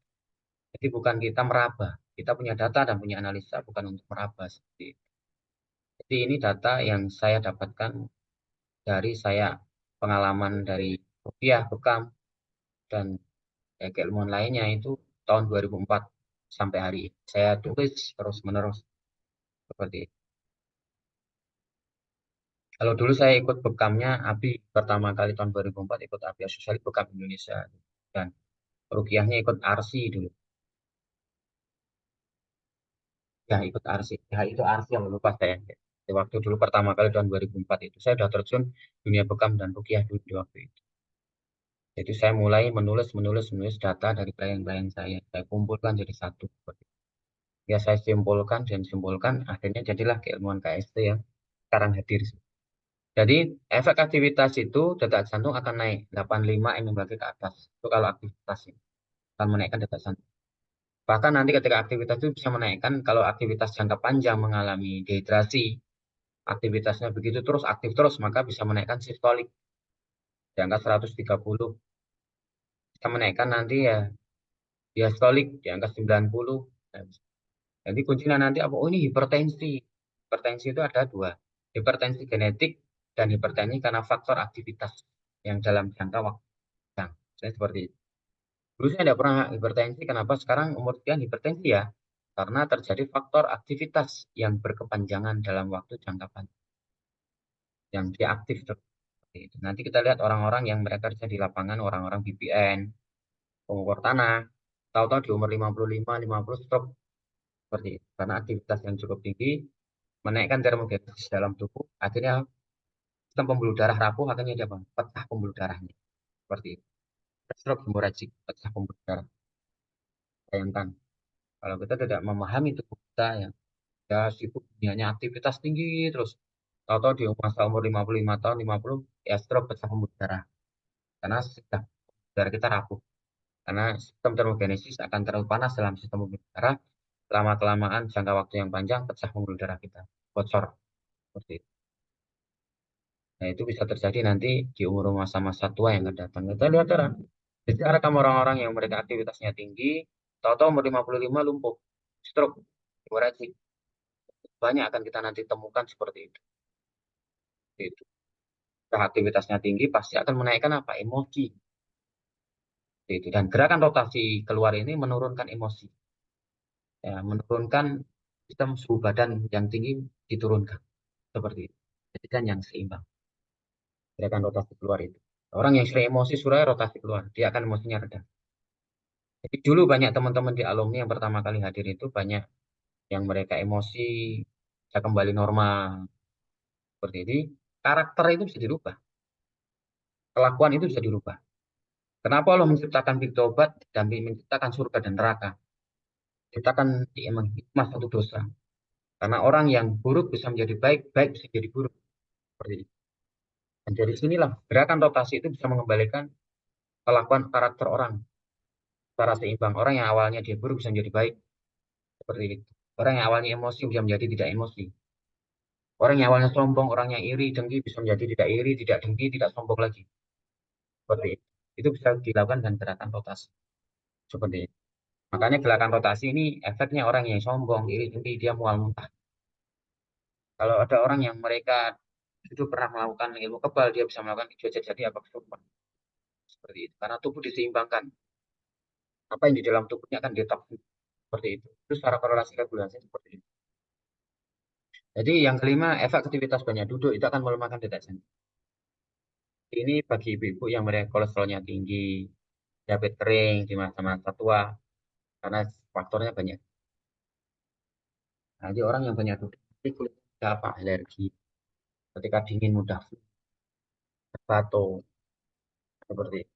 Nanti bagi ibu yang putihnya tidak stabil, mainnya sakit, bagi laki-laki yang dia banyak duduk nanti apa, spermanya lemah atau ejakulasi dini, atau nanti ketika dia nikah sudah 10 tahun tidak dikasih keturunan karena tidak ada ikhtiar, tidak memahaminya, akhirnya sudah kita sudah atas izin Allah kita seperti ini tidak ikhtiar lagi. Padahal secara regulasi orang yang mereka itu tidak punya anak itu memang semuanya atas izin Allah dan atas Allah, tetapi kita harus tetap ikhtiar. Nanti ketika ada yang promil, usahakan tensi laki-laki dan perempuan. Nanti dicek mana yang lemah, mana yang mereka bermasalah, apakah laki-lakinya ataukah perempuannya, ataukah memang keduanya bermasalah secara hubungan etikanya. Itu nanti diperbaiki secara bersamaan, seperti agar nanti Allah memberikan izin kita memberikan amanah anak yang akan dilahirkan atau yang diamanahkan sebagai anak didiknya, seperti itu. Nanti bisa dikirim hasil tensi keduanya. Seperti itu. Jadi orang yang pasca jatuh, orang yang banyak duduk itu akan melemahkan detak jantung, melemahkan sistolik, melemahkan diastolik. Contoh begini, orang yang mereka nanti detak jantungnya di atas 85, itu jangan untuk bagi pembekam, itu jangan langsung dibekam. Dan mual muntah bisa pingsan. Teman-teman di pembekam ya, nanti kalau detak jantungnya 90, jangan langsung dibekam, direlaksasi dulu. Bisa pakai totok punggung, bisa pakai relaksi, pakai kapnya itu diseluncur, seperti itu, agar relaksasi ototnya, tidak tegang. Dan dikasih minum dulu air putih, 1 gelas, baru nanti dibekam. Seperti itu, agar dia tidak mual muntah dan pingsan. Seperti itu. Nah, bagi teman di chiropraktik juga, kalau dia diastoliknya di angka 60 ke bawah, jangan ditiru. Dia bisa mengalami tulang itu bergeser, atau dia retak, bahkan nanti dia terjadi pergeseran saraf. Itu berbahaya sekali. Banyak saya temukan ya teman-teman yang di chiropraktik ya. Ini untuk sinergi dan saling melengkapi. Ada yang kemarin konsultasi ke saya, dia di chiro akhirnya badannya dari muka sampai kaki itu tidak bisa gerak, kaku. Ketika saya lihat diastoliknya di angka 60. Nah, ini berbahaya sekali kalau kita memahami tentang diastolik relaksasi di dalam tubuhnya. Jadi diastolik itu bisa mengatur tentang ya tulang korpus kita nyempit atau dia membuka seperti itu. Jadi kalau dia, kenapa kalau kita lihat itu diastolik di angka 45 orang itu lumpuh. Jadi nanti kita lihat orang-orang lumpuh itu yang sudah diindikasikan dokter dia lumpuh mengalami HNP lumpuh. Itu semuanya diastoliknya di angka 50 ke bawah. Seperti itu. Jadi menunjukkan bahwa itu tulangnya rapuh banget. Jadi kalau diastolik di angka 60 ke bawah, jangan sekali-sekali ditiru. Itu rapuh tulangnya, bisa mengalami nanti pergeseran menggeser saraf spinal, malah terjadi HNP, atau pergeseran saraf, bahkan terjadi keretakan di tulang. Seperti itu. Itu berbahaya banget. Kita lihat diastoliknya berapa. Kalau mau ditiru. Untuk penambahan teman-teman di chiropraktik.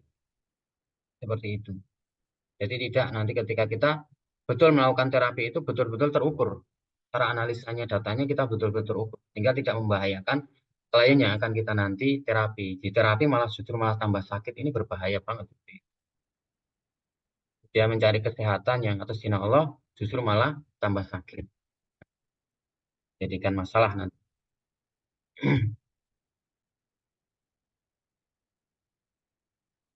KST mempunyai rumus tersendiri, ya. Rumus pasca yang jatuh. Ya ini rumusnya ini ya, dan nanti di PPT-nya di Tokopedia ya. Selisih 16 ke atas itu sudah mengalami pasca jatuh. Seperti itu. Baik di kanan maupun di kiri.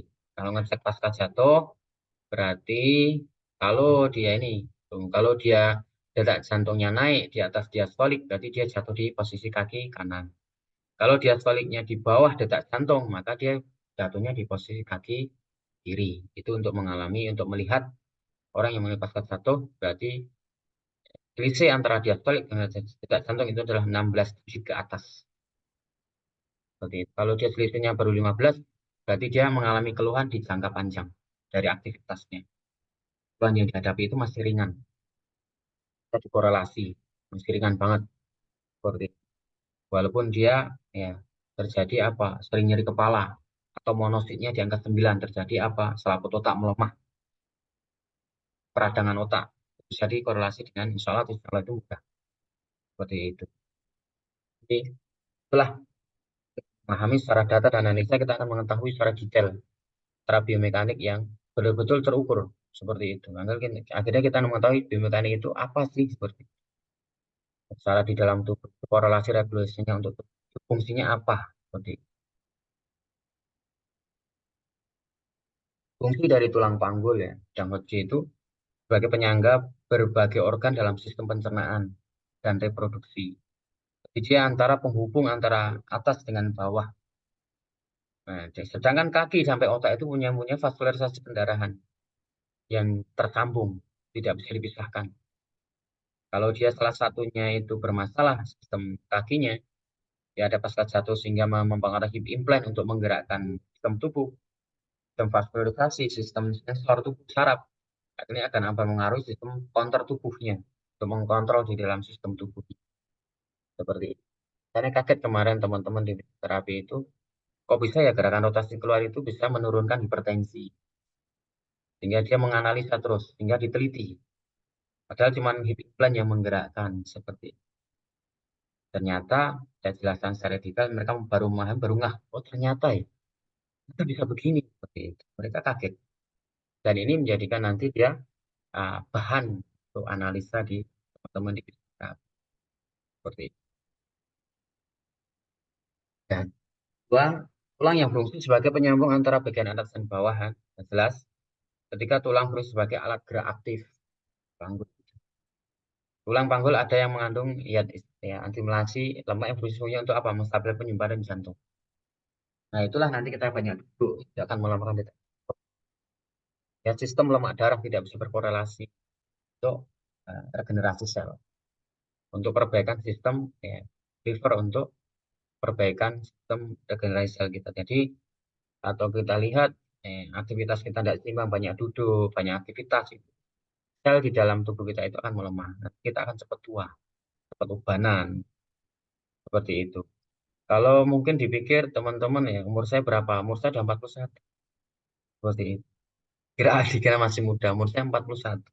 Sudah 41. Seperti itu. Teman-teman kecil ustadznya gitu. Masih muda banget, bukan. Umur saya sudah 41. Yang kelima, dalam menstabilkan korpus tulang belakang kita secara elastis ya.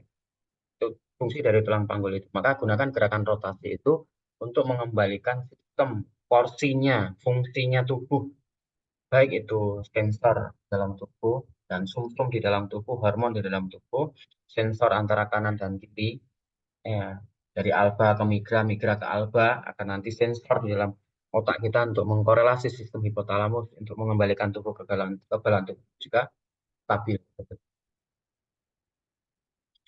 Nah, itu mungkin ya teman-teman ada yang ditanyakan, silahkan bagi teman-teman. Ya mungkin belum dipahami, ini hanya mungkin soal pengenalan dulu ya. So insya Allah ya barang di rumus tensi ya. Ya teman-teman mungkin ditanyakan dulu, silahkan.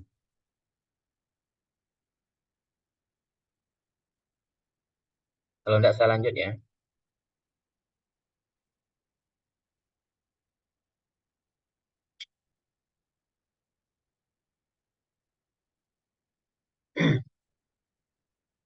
Materi sampai sini, alhamdulillah hampir mau 2 jam. Silakan tinggal ini sesi pertanyaan. Silakan teman-teman besok lanjut lagi. Masih kita punya waktu hampir 15 sampai 20 menit ya untuk sesi pertanyaan. Silakan ada yang ditanyakan teman-teman. Untuk ya mengefisienkan pertanyaan ini kita punya waktu 15 sampai 20 menit ya. Silakan teman-teman ajukan pertanyaan apa yang belum dipahami dan pernah menangani klien-klien yang bagaimana yang membutuhkan bantuan, silakan. Tafadhol.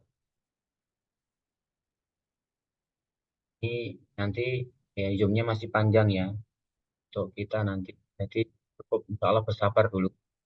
Insya Allah akan pahami. Bagaimana cara menentukan pasca jatuh kanan atau kiri? Nah, ini untuk menentukan pasca jatuh kanan dan kiri, kalau dilihat dari tensi ya bisa kita lihat. Ini rumusnya Ibu. Nah, kita lihat dari ini, selisih antara diastolik dan detak jantung 16 ke atas. Seperti itu. Ini untuk selisihnya. Kalau dia Kalau dia jatuh kanan, maka detak jantungnya lebih tinggi daripada diastolik 16 ke atas. Pertama, kalau dia jatuh kiri, jadi dia detak jantungnya lebih rendah daripada diastolik, turun detak jantungnya. Ya, dari diastoliknya. Jadinya berapa? 16 ke atas. 16 digit ke atas antara diastolik dan detak jantung. Itu untuk kalau dilihat dari fisik, itu bisa dilihat dari bidang Hodgkin. Paha kanan dia akan naik ketika dia posisi dia terlentang. Ya, dia akan paha kanan akan naik. Jadi dia ada pasca jatuh di kanan. Kalau paha kiri dia akan naik, maka dia pasca jatuh di posisi kaki. Lalu aja secara fisik, palpasi. Mungkin bisa dipahami, Bu Redi, untuk menentukan pasca jatuhnya ini seperti itu. Kita kasih tutorialnya untuk yang lihat secara fisik. Tapi kalau dia dari tensi, sangat jelas banget bahwa ini untuk rumus pasca jatuh bisa diukur dari sirkulasi darah itu. Kalau ya, detak jantungnya ketika di atas diastolik selisih 16 ke atas, berarti dia jatuh kanan. Kalau detak jantung dia lemah selisih 16 ke bawah, berarti dia jatuh di posisi kaki. Itu ada pasca jatuh seperti itu. Dan untuk pertanyaan dari teman-teman yang lainnya, silakan. Ustadz Fikri, silakan. Assalamualaikum Ustaz. Wah, Masya Allah, ini gimana Ustadz? Mana kabar ini antum, Masya Allah. Masya Allah, mohon maaf lahir batin ya Ustaz. Sama-sama, sama-sama. Ustadz. Bukunya udah saya kirim loh. Ya, sudah, alhamdulillah. Ini belum datang ya, lagi nunggu. Oh ya Iya. Ustaz, saya izin bertanya. Nah, Iya. kalau misalnya ya Ustaz, kalau sistoliknya itu masih di angka normal 120 sampai 125. Nah, sedangkan diastolik dan detak jantungnya itu menunjukkan adanya selisih di atas 16, Ustaz. Apakah itu tetap ada pasca jatuh walaupun itu di angka normal, Ustaz, diastoliknya? Ya, Ustaz, itu dulu. Menarik ini. Ya, kalau kita lihat dari pasca jatuh, ya itu kan kita bisa ngecek dari detak jantung dan diastolik walaupun sistoliknya normal. Seperti itu. Walaupun sistoliknya dalam keadaan normal, sistoliknya di angka 120 sampai 125. Tapi diastolik dan detak jantung, dia mempunyai selisih 16 ke atas. Dia jelas dia ada pasca jatuh. Seperti itu. Bisa dipahami belum? Oh, berarti ya berarti itu tidak terjadi keacakan dalam tubuh ya Ustaz, bukan keacakan dalam tubuh ya. Enggak, Oh, ya, ya. Jadi sistolik itu dia naik atau turun itu faktor aktivitas. Gitu. Jadi sistolik itu kan kontraksi kan? Sistolik kan kontraksi. Nah, Ya, orang yang aktivitasnya aktif dia akan naik kan? Naik. Jadi ya. dia menunjukkan bahwa dia rekam jejaknya orang ini aktif. Dia orangnya loyalitasnya tinggi kan gitu. Aktif ya orangnya apa kerja di lapangannya cukup tinggi gitu. Tapi kalau sistoliknya turun, oh berarti dia kurang olahraga paginya kurang. Berarti dia menunjukkan orang ini dia banyak ngemil, banyak makan siang dan sore kan seperti itu. Kalau sistoliknya di angka 110, 100 kan gitu. Gitu. Oh, ya.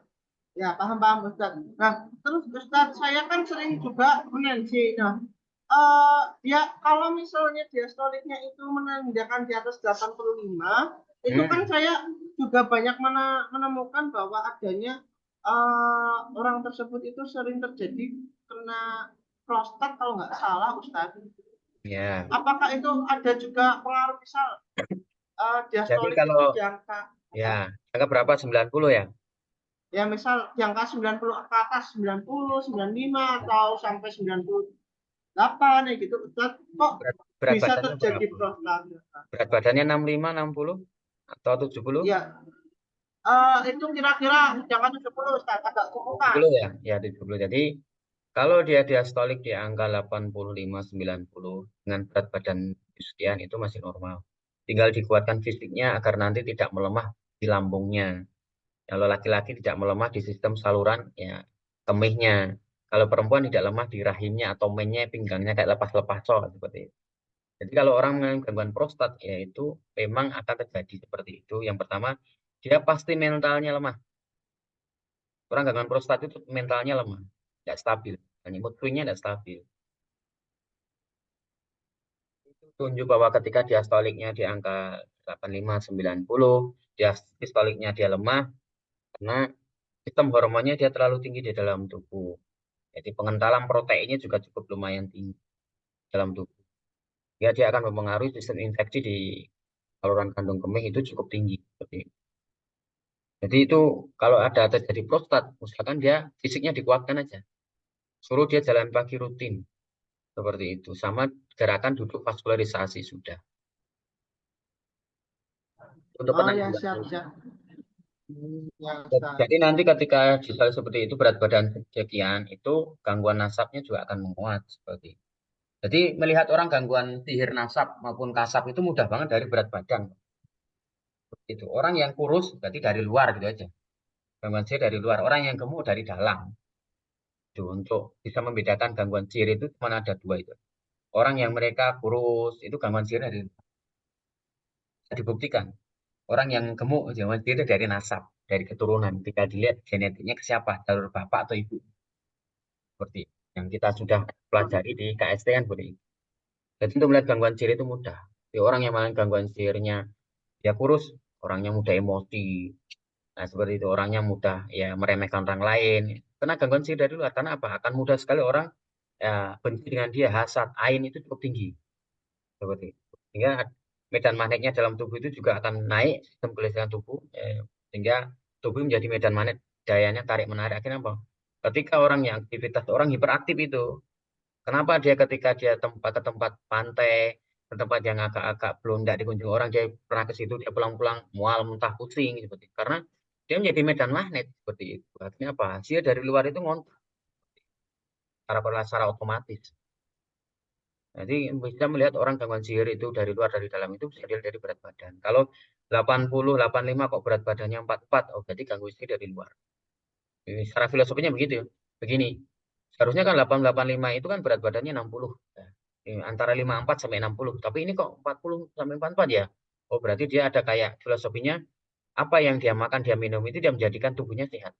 Jadi ada sesuatu indikasi kayak numpang makan.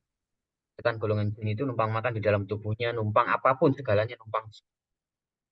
Jika kuatkan zikir pagi petangnya, kuatkan ketika perhatikan emosinya, stabilkan emosinya. Seperti itu.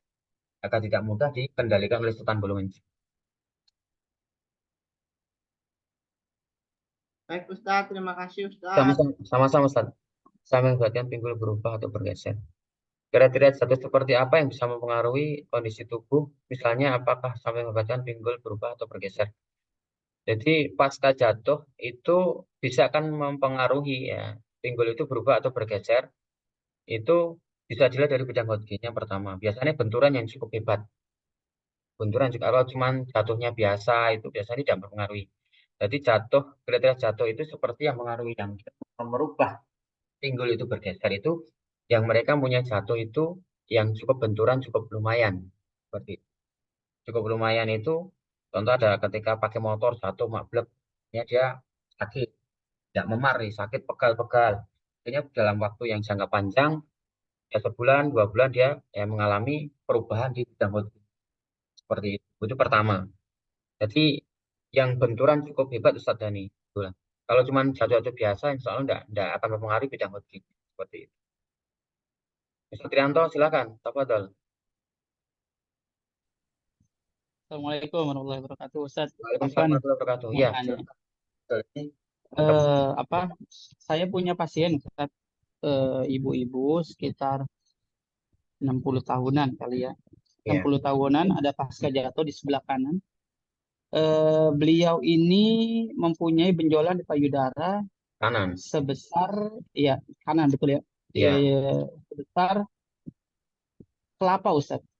Bahkan Iya. lebih besar dari kelapa. Ya.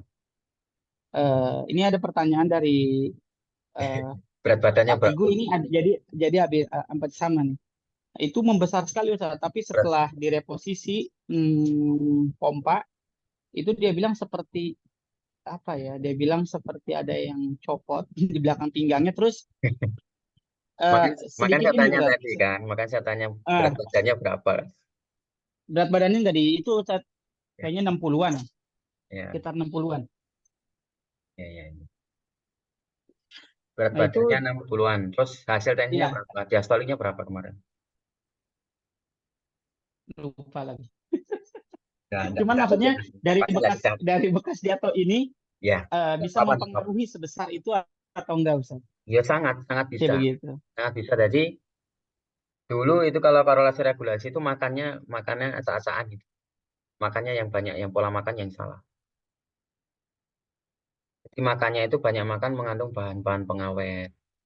Seperti itu. Makan yang bergizi aja kalau udah ada pasca jatuh kanan, itu tidak menjadikan tubuh itu sehat, apalagi yang makanan yang mengandung bahan pengawet cukup tinggi atau bahan nutrisi yang kurang. Seperti itu pertama. Jadi sistem tubuh, sistem darah itu mengalami infeksi yang akut sebenarnya itu. Sistem vaskularisasi darahnya sudah mengalami akut. Penggumpalan darah yang cukup lumayan lama. Jadi sakit yang diderita itu cukup lumayan lama sebenarnya. Jadi sekarang itu baru ketahuan itu sudah membesar, itu sebenarnya sudah kejadian itu sering kambuh-kambuhan awal yang terjadi itu. Seperti itu. Yang pertama, yang kedua, nah, tingkat gangguan sihir itu juga lumayan. Makanya saya tanya berat badannya berapa. Seperti itu. Sekitar 60-an itu. Ya 60-an ya. Kalau 60-an itu berarti secara indikasi kita lihat diastoliknya berapa. Dia hipertensi genetik enggak? Iya, lupa saya. Kalau hipertensi genetik berarti dia ada gangguan sihir dari luar. Jadi Siap, kalau siap. Cuman waktu itu saya ya, cuma reposisi doang sih waktu itu. kalau dia rekam mediknya berarti ada indikasi dia orangnya, ya mohon maaf, dia mudah meremehkan orang, sombong. Seperti itu. Iya, kalau itunya. Ya, seperti itu. Itu harus diperbaiki. Cuman memang saya lupa. Secara psikologisnya diperbaiki. Cuman waktu itu saya nggak lama sih karena memang buru-buru, cuman reposisi doang.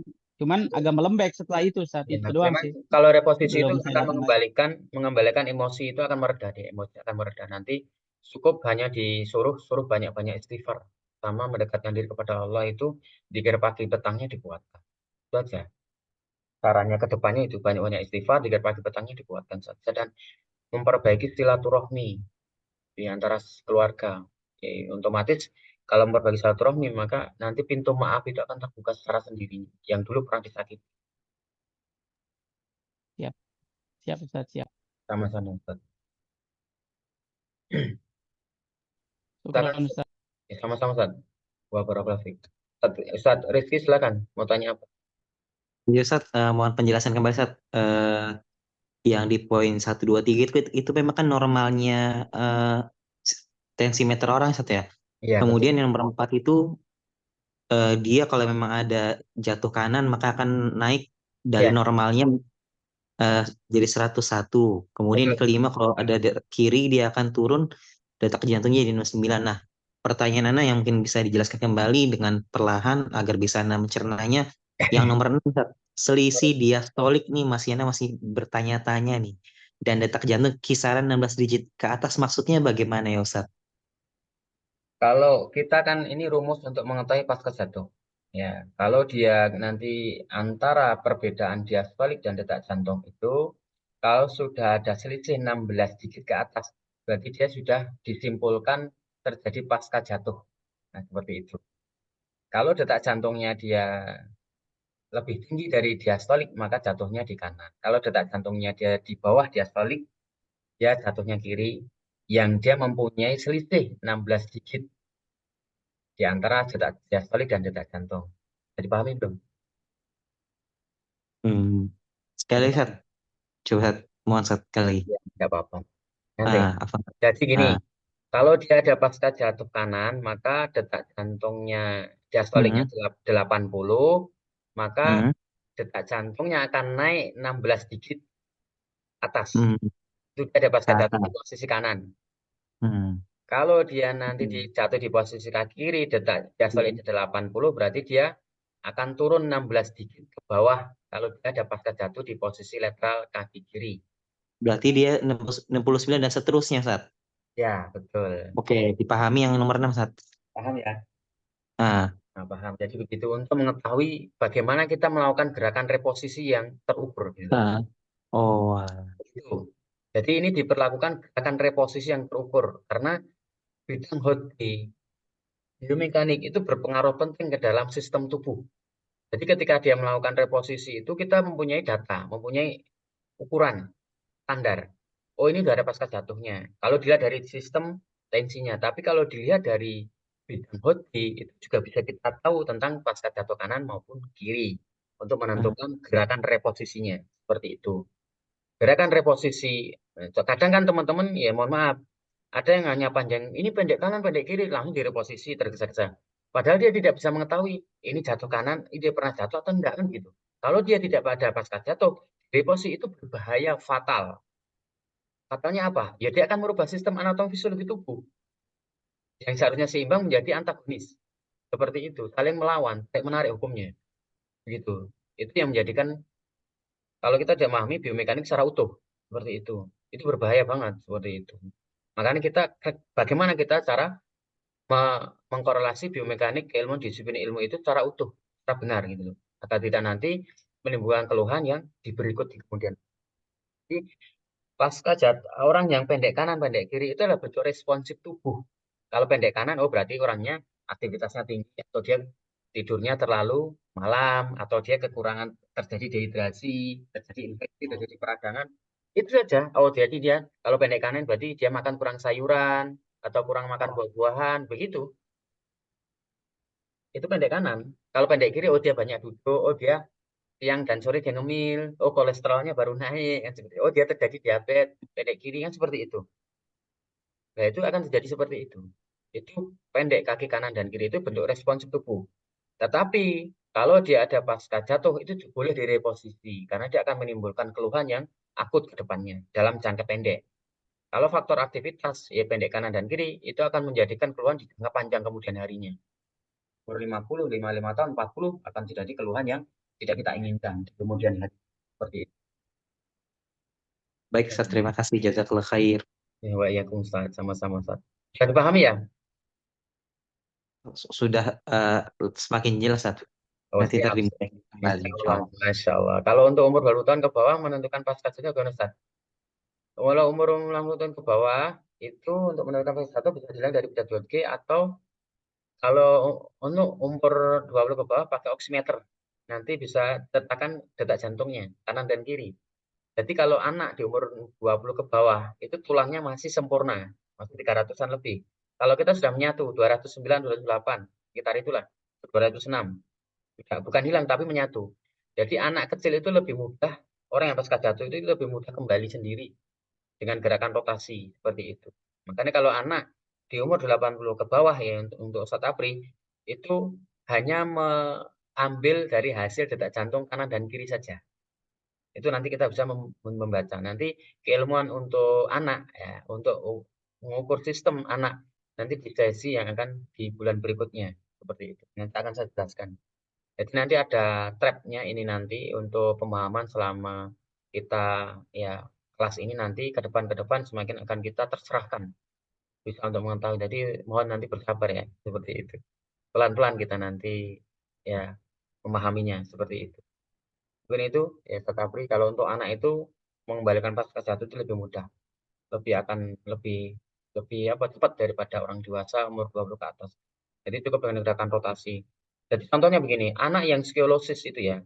Contoh skoliosis itu dengan dilihat dari tulang bengkoknya. Ya. Banyak di teman-teman kita yang mohon maaf salah menganalisa skoliosis. Skoliosis itu bisa faktor depresi, bisa jadi skoliosis. Bisa faktor dia kecelakaan, bisa jadi skoliosis. Atau skoliosis itu kelainan tulang itu dari bawaan. Seperti itu. Kalau dari bawaan, cukup dia dikasih asupan nutrisi sayuran, buah-buahan, makannya dijaga. Pagi, siang, sore, kasih asupan nutrisi sayur dan buah-buahan. Selama 1 minggu dia akan tulang lurus sendiri. Tanpa harus reposisi.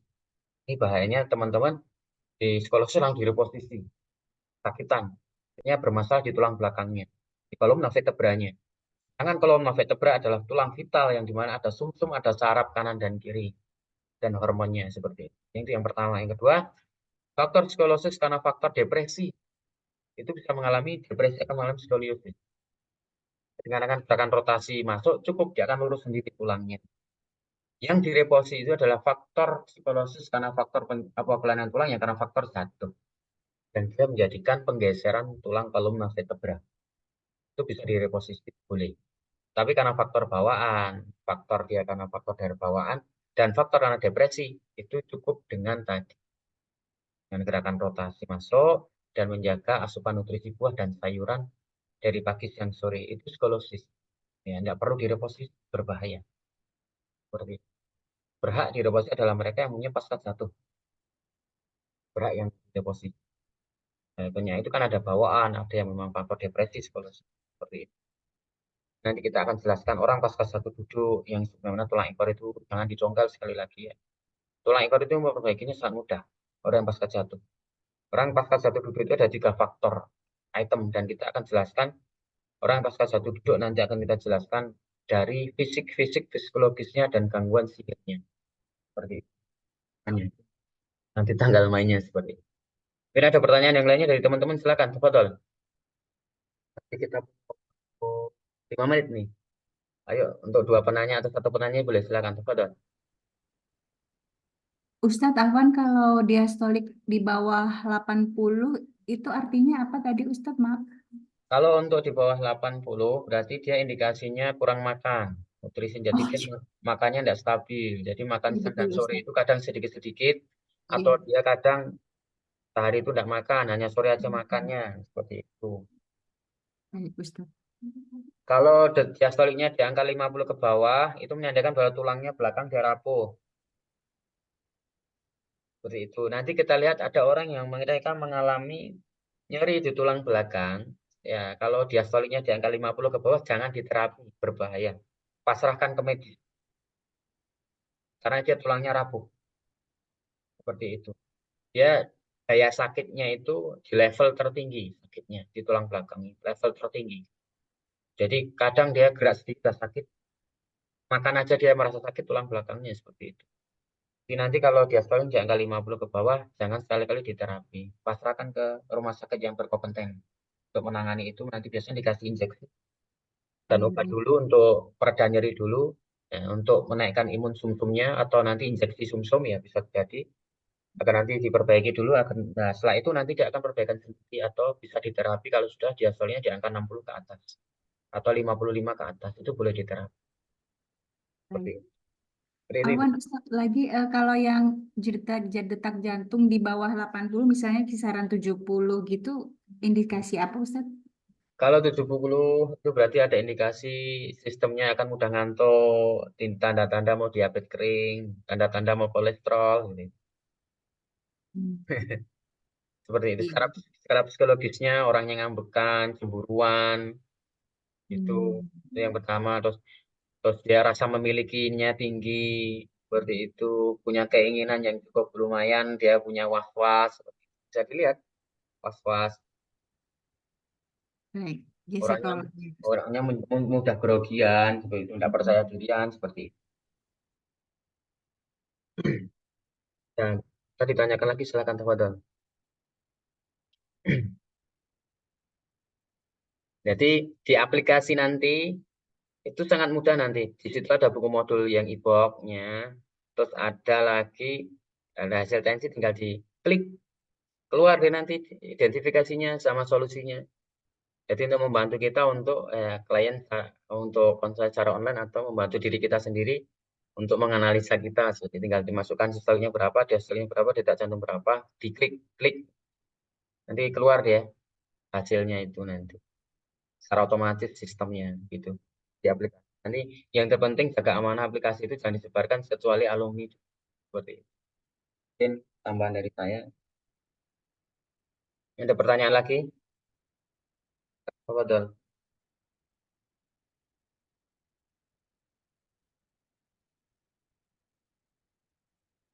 Kalau tidak ada, kita cukupkan ya. Kita lanjut insya Allah besok lagi ya insya Allah. Selamat beristirahat teman-teman ya. Semoga malam ini menjadi malam yang barokah untuk kita ya, bertafakuh fiddin ya. Saling kita menguatkan, saling kita bermurajaah, saling kita belajar sama-sama untuk saling melengkapi. Semoga kita kedepannya bisa ya, membantu saudara-saudara kita yang berikhtiar untuk mencari kesembuhan atas izin Allah. Jadi kurang lebihnya mohon dimaafkan bila ada kata-kata yang tidak berkenan, mohon diikhlaskan dan mohon dimaafkan ya. Bila ada kebenaran itu datangnya dari Allah ya, dan kesalahan itu datang dari saya pribadi. Kita tutup dengan bacaan kafaratul majelis secara bersama-sama karena nanti ada nilai di sisi Allah dan kita akan dikumpulkan di surganya Allah kelak nanti. Insyaallah amin. Subhanallah. Yang tiga asyhadu an la ilaha illa anta. Assalamualaikum warahmatullahi wabarakatuh. Waalaikumsalam warahmatullahi Waalaikumsalam warahmatullahi wabarakatuh. Selamat istirahat ya teman-teman. Berarti udah